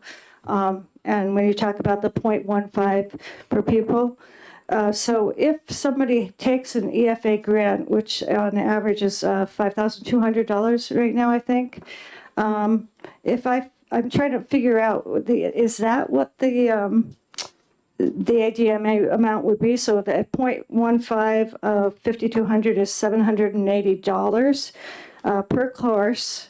And does that money, is that additional money that the Department of Education is going to pay, or does that come out of the awarded EFA? So currently that would be additional money the Department of Education would have to pay. It would again be attached to their annual Rick knows this number, I'm drawing off the blank, but the ADM or ADMA, or ADMR, I remember which it is, but it allows that at the end of the school year, because we all know that everything's reported off one budget cycle off, one year off. The reported number of full-time students or eligible students would be incremented by 15% of the student for an EFA student that attended a public school, so they would get an increased share of education funding. And that would be based on, again, all of the metrics. Okay. Representative Balboni? So just to confirm, that's additional money, so the EFA would remain that amount. Is there any cap on how many classes one of these students could take? I get where you're going with this. I don't know the answer to your question. Thank you. I think in order to qualify, again, it's just I think, I don't know what the rules say, at what point a student becomes a full-time student and therefore be ineligible for an EFA. Where I was going, and as you probably understand, is that there's really no loss of the EFA money that would be going to the family, and yet the department would be providing additional funds to the school district per course. Correct. We want to support our public schools as best we can. Further questions? Not seeing any. Thank you very much, Thank you. Senator. Have a good afternoon. Representative Tim Horrigan, and I'm going to institute the 3-minute rule from this point forward because the prime sponsor has presented.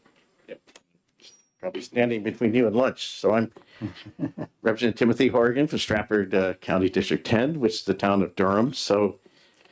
And I'm opposed to this bill. Actually, there's 2 sections that I like. One, Section 3, the reporting, about the reporting, the part about the reporting requirements. I'm not sure about the details, but that seems like a reasonable idea. And actually, Section 2 I really like, which is it reduces the cut that the scholarship organization, which is the Children's Scholarship Fund of New Hampshire, takes from 10% to 8%. So I definitely applaud reducing the amount of money we're giving them to administer the program. They don't seem to be struggling too much. Their lobbyist was downstairs handing out those orange scarves, although maybe they printed up tens of thousands of scarves and it's a sunk cost. I don't know for sure, but they were handing out those scarves. They bust those children that Representative Lang mentioned were bussed in from a school in Laconia, which is one of the major users of EFA grants. Certainly, I think it may even be the largest non-religious user of EFA grants. So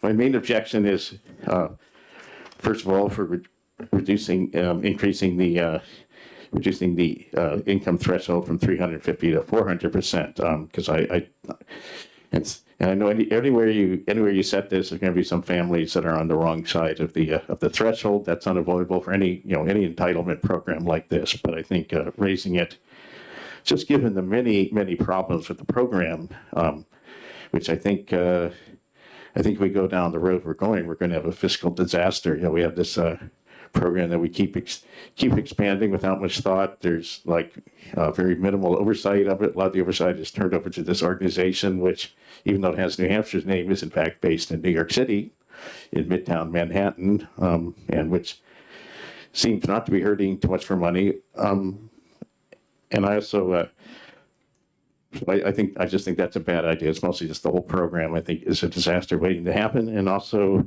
there are a couple of things you can.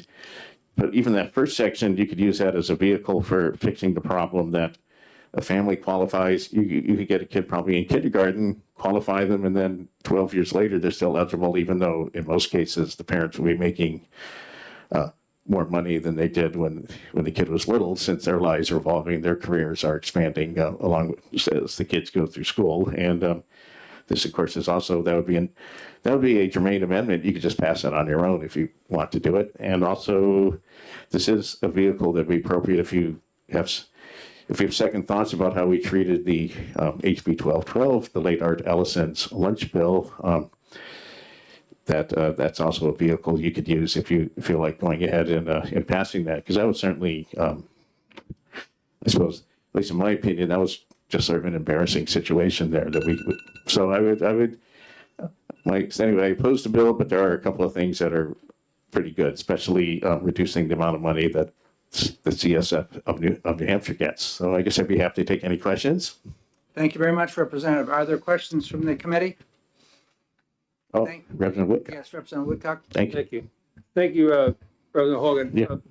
You seem to be pretty well versed every time you come here in the background of the bill and particularly entitlement programs. Yeah. Do you know of any entitlement programs that people can qualify for 1 year and stay for life? Oh, absolutely not. All of them, I think all of them you do have to qualify at least once a year, and you're required, if your income increases, you're supposed to usually you're supposed to report to the agency that's administering it, which is usually a government agency, usually. Thank you. Yeah, thanks. Further questions from the committee? Not seeing. Thank you very much. I'd like to call forward Deborah Howes.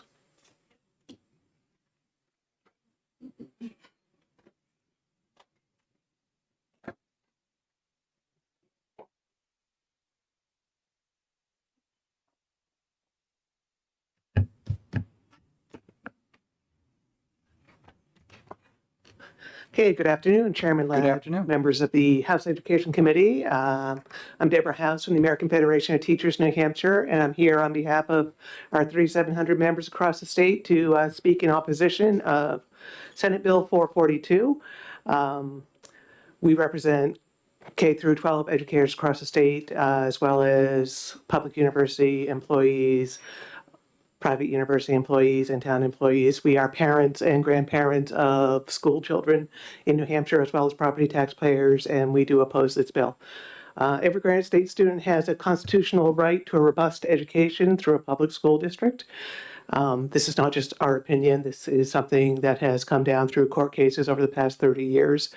And that is a robust education with professional certified teachers and special educators, small class sizes, school nurse and counselors and behavior specialists, well-stocked school library, plenty of opportunity for hands-on experiential learning. This must be equally robust in Berlin, Franklin, and Claremont as it is in Bedford, Wyndham, and Hanover. And the state has to fund this. And the reason I'm bringing this up is because, as we all know, tax revenue is limited. And as the courts have found, they put a number on this, the state is short about $537 million a year in how it funds its public education, so that that robust education is equally real for students, no matter what district they're in. So funding any voucher program gets in the way of making sure that opportunity is just as real for every single student, no matter what district they're in. Expanding voucher programs will make it harder to fulfill your constitutional duty to all of those Granite State students who have a right to a robust public education. So raising the income cap from 350 to 400%, as nice as it might be, as much as you might want to do it, just is not affordable. Just like we can't afford, so we heard last week, to feed kids free lunch in school, no matter how hungry they might be, we can't afford to do this. SB 442 would increase spending on vouchers to $53.4 million a year potentially, if all the people who are eligible under that new cap took it up, with $30 million of that being new spending and for students who are already in some kind of private educational setting, whether that's private school, homeschool, or some learning pod or whatever setting they're in. At a time when state revenues are already not coming in at projections, so they're softening, and the existing surpluses are rapidly being spoken for with many important priorities, we can't afford to expand this program. Is it a good use of our limited tax money? That's a great question, because the record of educational achievement is not publicly reviewable. I understand there are, reviews being done, but we, the public, don't get to see that. So you can see how students at public school, not the individual students, but you can see overall how they're doing. With this program, we don't get to see what the success rate or non-success rate is. And in other voucher programs, when the data has been allowed to be studied, the achievement has been shown to be academically disastrous, worse than even the disruptions of Hurricane Katrina or the disruptions of COVID on schools. And with that, I will close here, but I will email the testimony so you can read the closing paragraph. Thank you very much. Are there questions? Representative Dry, then Representative Belcher. Thank you very much. Thank you for taking my question. And how can we increase funding to vouchers if the only voucher program was repealed decades ago? Well, we've had this conversation before, and, it's still a voucher. Representative Belcher. Thank you, Mr. Chair, and thank you for taking my question. You estimate that this bill could increase our spending on EFAs to roughly 50 some odd million. Yep. And you've described that as unaffordable. We're currently awaiting a Supreme Court decision which may or may not uphold a lower court decision with a fiscal impact for taxpayers well north of $1 billion, which is perhaps 30, 40, 50 times as much as this amount. Would you consider that to be affordable? Are you talking about the school funding lawsuit? Yes. Which is your constitutional obligation to all Granite State children? Are you saying you want to duck With out due any respect, I constitutional believe I'm obligations? asking you the question, would you consider that to be affordable? I'm saying you have a constitutional obligation. I expect you to meet it. Thank you very much. Okay. Representative Luno. Thank you very much, Mr. Chair, and good timing for this question, given the last one. You refer to around $53 million of all the students available. You're talking about all of the students who are currently attending private schools. I'm talking all the students who would fit the demographic, regardless of where they're attending, whether they're in public school or in private school, or in any sort of private educational setting. I mean, I just want to sort of follow on that a little bit. So if 400% is roughly, a little above, little around, right around median household income statewide. I do not know for sure if that is an accurate statement, so I will not stipulate that. But okay. Yeah, so it's It might be high. It's around median household income statewide, and we've got 165,000 kids. So half of them are on one side of that number, half of them are on the other side of that number. So if all the students in that demographic, it would be closer to like $500 or $600 million if 80,000 kids, 82,000 kids went into the program. The 53 million, my understanding is these are kids that are already attending private schools, and I mean, that's where that number's that's derived from. been most of the experience so far, though, is that it's been. But if every student who fell into that demographic left their private school, their public school, and took an EFA, we're talking about adequacy, the $5,200 average cost for 82,000 students. Wouldn't that be about right? Okay, yeah, true. I mean, that's actually, thank you for, correcting my unclear statement. So we are not expecting all of these students who could possibly take it to leave public schools, because most families want their kids in a public school where they're with all of the children from their community, from their neighborhood, where they are with their friends from down the street and across the town, where they're having these common experiences in community with other students from around them. Most families want that common experience, and they trust their local neighborhood public schools to educate their children, and they're happy to have that. So the worst case scenario, you're right, is assuming that most of the students who are already taking a private educational option in that demographic between 350 and 400 would take up the option of getting money to help them with that option they're already exercising. Great. Thank you very much. Yeah. Further questions from the committee? Not seeing it. Thank you very much. Next card is Brian Hawkins.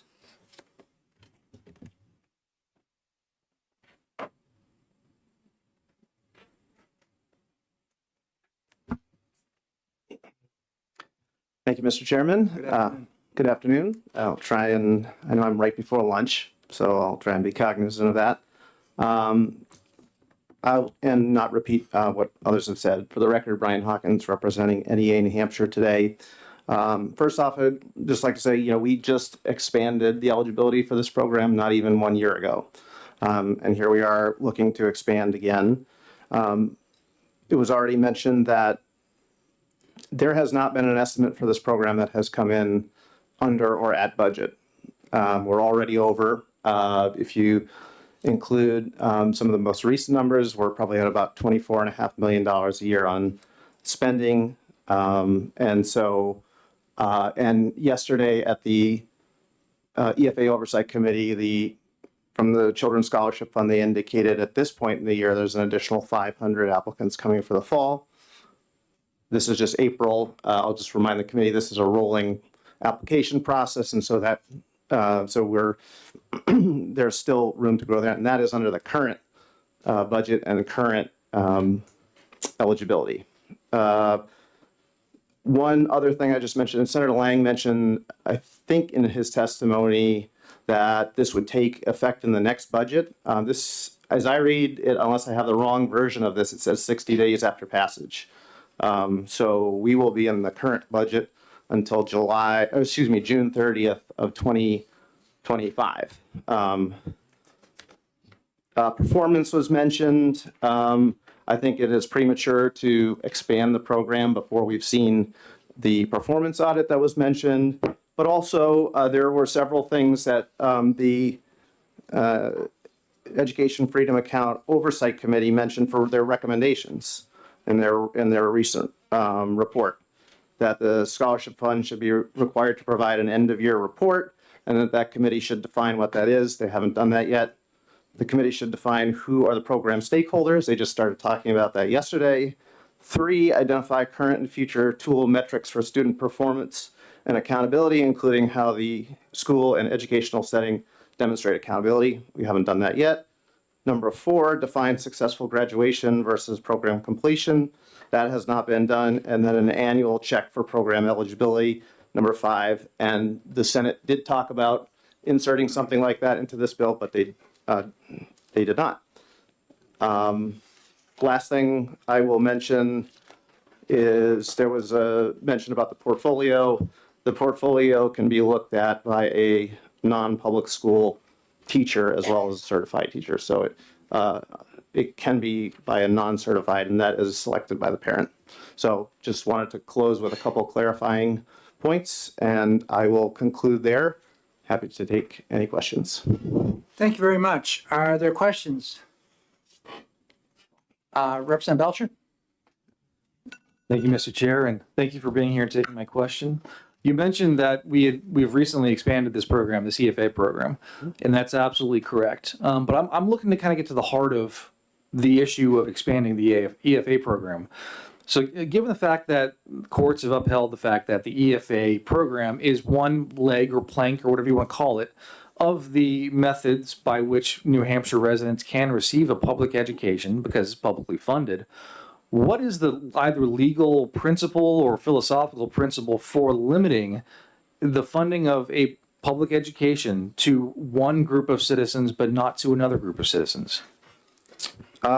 So I would have to go back and look at the court decision. There was a recent dismissal of a court decision that we were not a part of, but I don't believe that it stated that this program met the obligation for an adequate education or a public education. In fact, I think that was part of the reason that they justified dismissing the case, was that this program is an optional program. It's not the required constitutional obligation that we have to meet to every student, and every student cannot be discriminated by a public school like they can an EFA provider.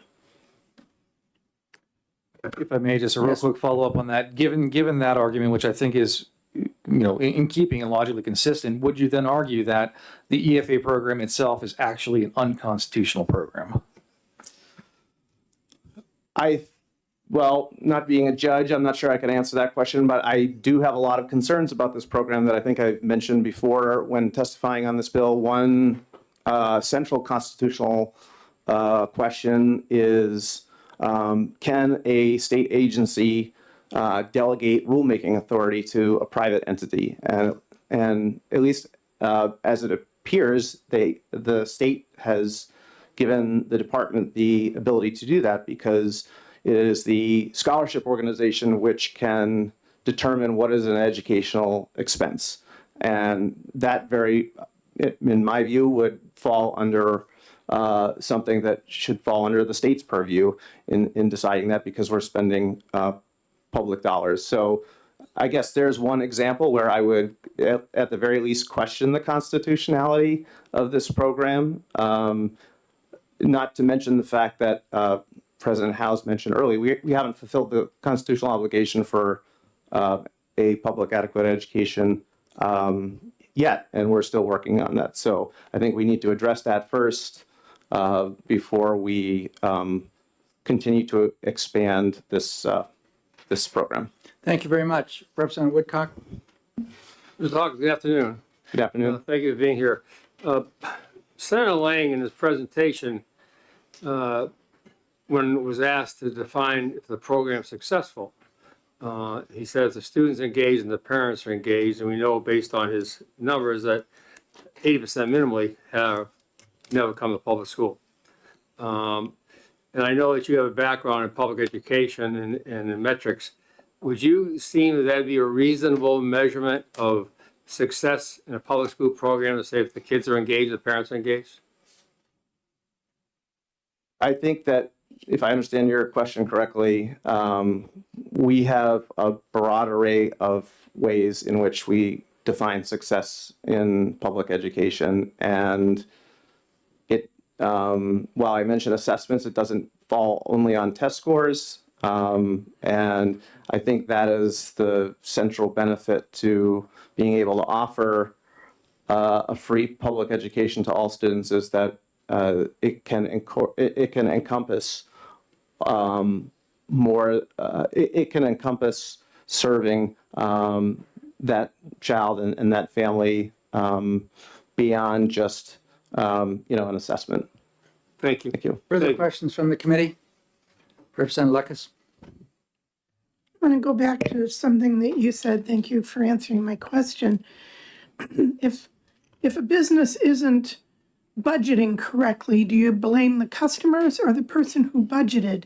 And would it not make sense, instead of saying, oh, this was under budgeted, to instead come up with a more reasonable budget? I think the legislature should do more due diligence when it comes to this program. One of the things that I think many people in the public have struggled with was the fact that we sent the bill that was heard in the Senate this morning without it having gone to the House Finance Committee.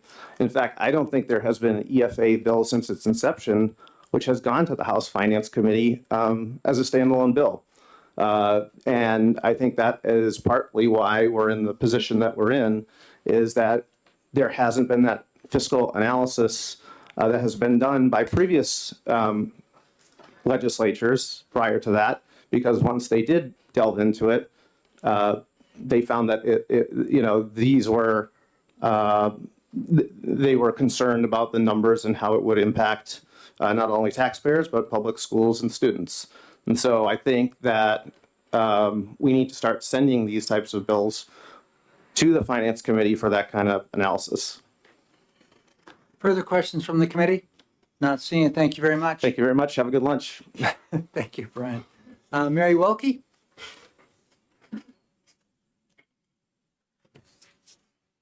Thank you for hanging in there. Thank you for hanging in there. Now I know I better really talk fast because lunch is waiting. I'm Mary Wilkie from Concord, and I'm against the expansion of the eligibility requirements in this bill. I've talked about similar bills here, so I won't repeat what I've said in the past, but one point I did make in the past is that it would be prudent to wait at least until the legislatively mandated audit takes place before expanding the program, because let's make sure that there aren't, what if they come up with some problems or some risks that haven't been addressed? We should address those before sending even more millions of dollars to the voucher program. I still believe that, and I believe it even more so having watched the testimony that was given at that joint committee where the LBA was concerned about not being able to get the data they needed to do the audit that you all as legislators required. And I'm not privy to whatever negotiations have gone on since then that Senator Lang referred to. So maybe they've agreed to a full and complete audit. I would applaud that. I don't know why it would have to get to negotiation to do that.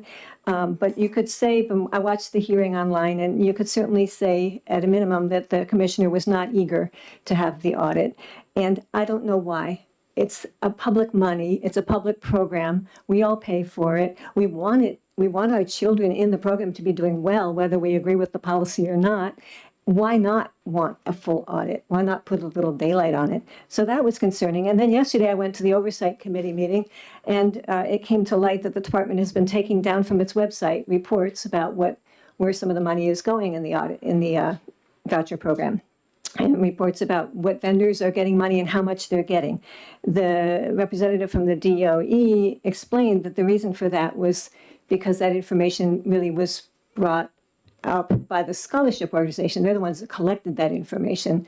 But it's been online for a year and a half, 2 years. Why suddenly is it going offline? And it's nowhere else that the public can find it at the moment. Why not?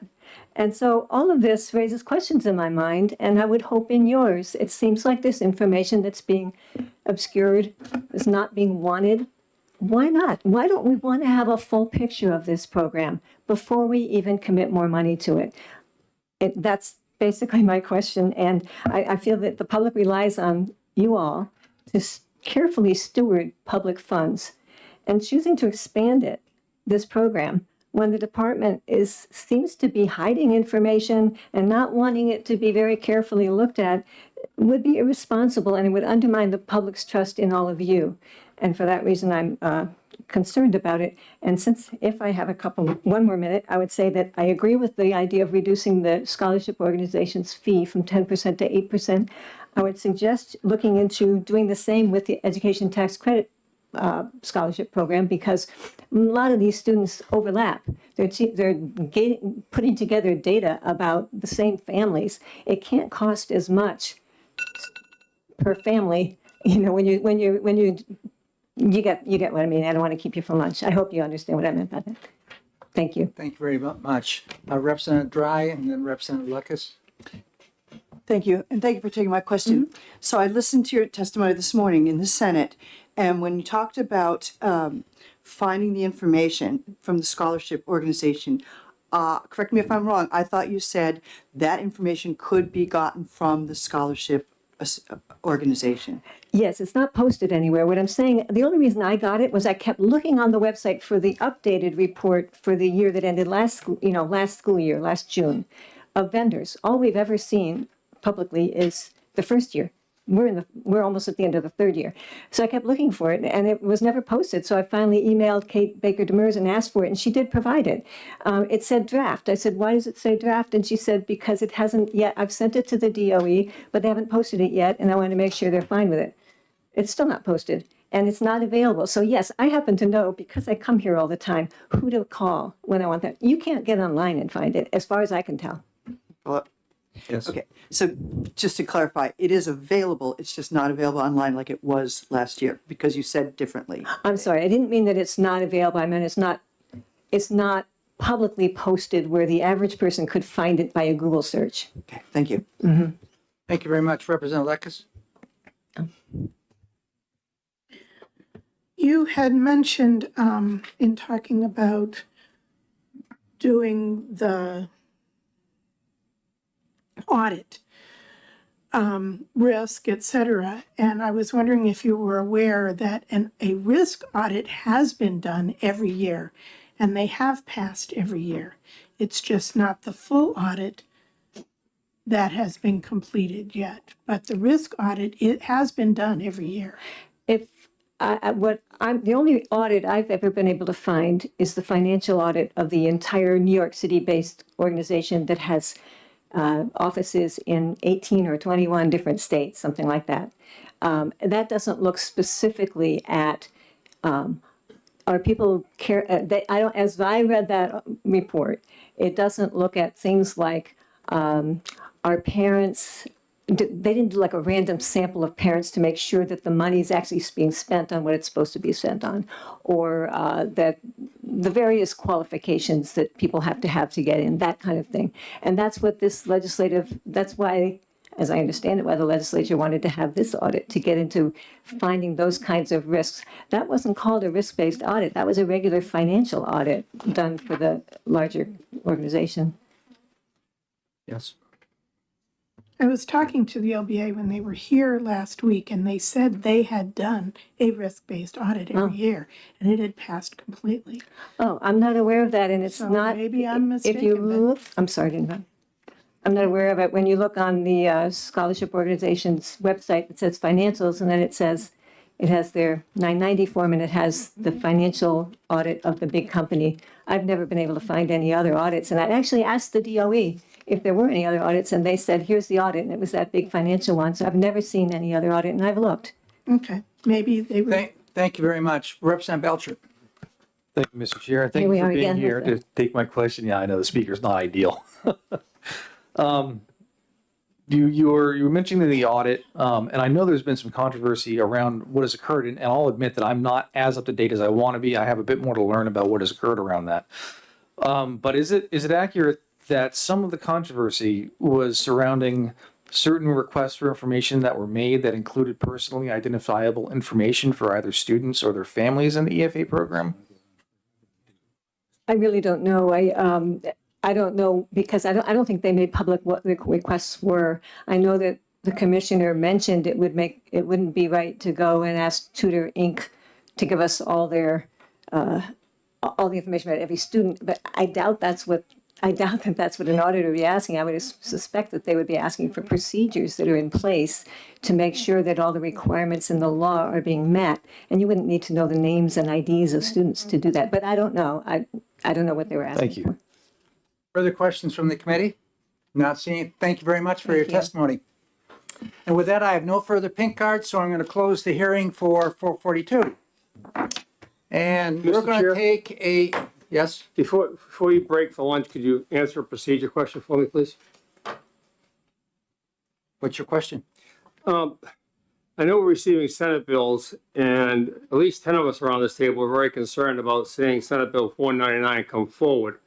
So I was checking the docket to see when it's going to come forward because it deals with meals. And I found out that from the docket that you had waived it off. So we're not going to see that. We'll be able to discuss that. And I was just curious. I understand it's in your prerogative to waive the bill right past us, but I was just curious why that occurred. That was vacated to another committee where they're dealing with elderly affairs, in which we do not deal with elderly affairs and some of the issues which are associated with HHS. There was a small portion relative to education. But upon reviewing it and approved by the speaker, it has now gone to another committee. It's more appropriate. Well, but did you waive it off to another committee, the speaker? Because the docket says you did. Yes, I asked that it be vacated. Okay, and so my only point was. For that reason. The first paragraph, the first portion in that bill dealt with student breakfast meals. I understand that. I understand that. And we never get to talk about it. Okay, That's twice Representative now. Woodcock, I'm not On going the to floor discuss that and any here. further. I just explained to you that it was vacated for a purpose that was other than what you're talking about. There are issues in that which belonged in another committee. And upon reviewing that with the clerk, it was seen that, yes, it should have gone to another committee. We have that happen with bills periodically, and we do vacate them to the proper committee. You can testify and follow it up with that committee. No, I believe you. You're honest. Thank you. Thank you very much. And what we're going to do is we're going to take a caucus right now, and both caucuses are going to meet right now, and then we're going to come back in about quarter up. Sure. Yep, great. Yep.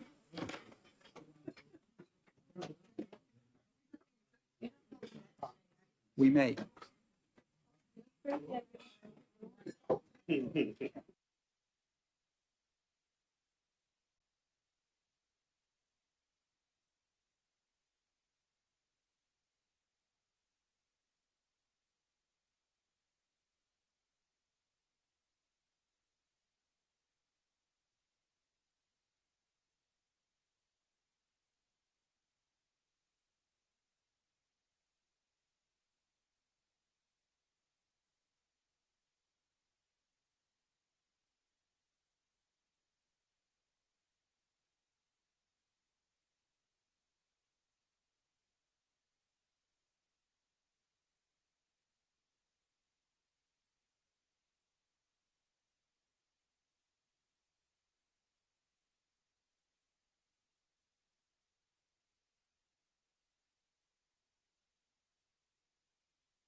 finished discussing prior to in a hearing. And I'm going to hand the gavel off to Representative Peternell.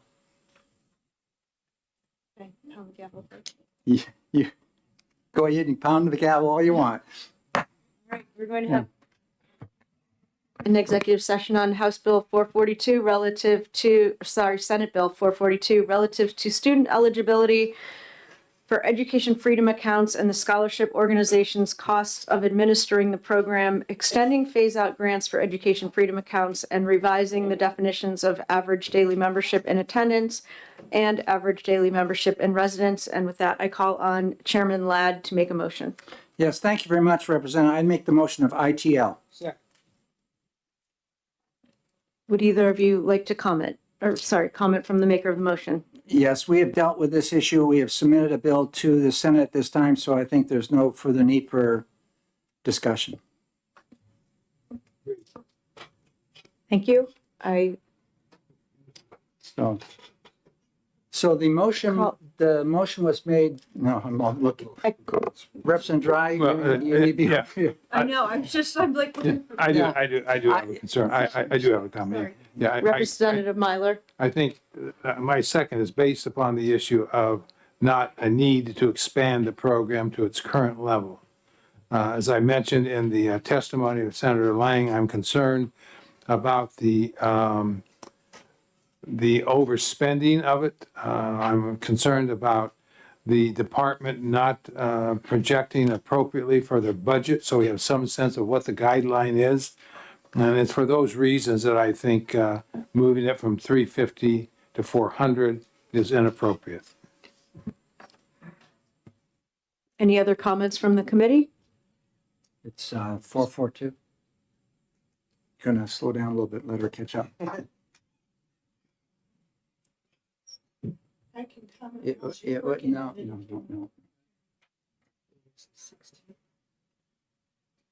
It was my motion made by Ladd and second by Myler. And the motion was ITL. Let Katie know when you're ready. Any other subs? Mary's no longer a sub. You are. She's full-time. Okay. Right, okay, good. Pardon me? Call the vote? Yeah. Yeah. you can. Okay. Thank you. Will the clerk please call the vote? Motion is ITL. Start with, I don't know. All right. Representative Peternell. Yes. Representative Lekis. Yes. Representative Belcher. Yes. Representative Dry, yes. Representative Noble. Yes. Representative Terry. Yes. Representative Myler. Yes. Representative Cornell. Yes. Representative Tanner. Yes. Representative Luno. Yes. Representative Heath. Yes. Representative Woodcock. Yes. Representative Hall. Yes. Representative Balboni. Yes. Representative Cascadden. Yes. Representative Damon. Yes. Chairman Ladd. Yes. 17 yeas and 3 not voting. Yeah, it would be. Zero- It would be zero nays. 17-0, so. 17 yeas, 0 nays. Three absent, yeah. 3. Yeah, we're good. Okay for consent? Yes. Thank you. And we close out the executive session on Senate Bill 442. Thank you very much. Now, getting back to what we have coming up, there's a subcommittee meeting at 1 o'clock. Obviously, we're going to have to break for lunch. That bill is dealing with the 306 rules, the component we talked about, that subcommittee. And I do have a couple concerns and questions, so I, No, it's not 306, isn't it? excuse me, the PBAS, yes. Yeah. So,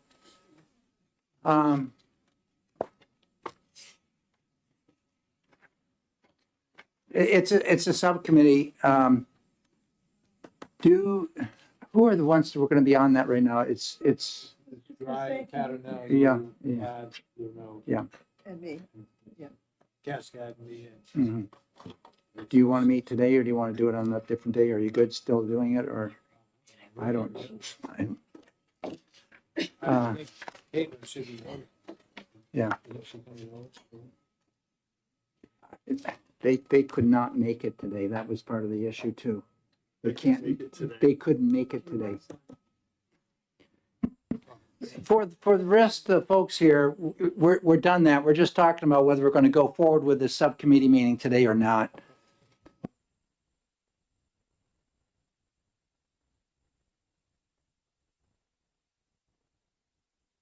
Hey, we're going to cancel that meeting that was scheduled for this afternoon, and we'll pick it up at another time. Thank you.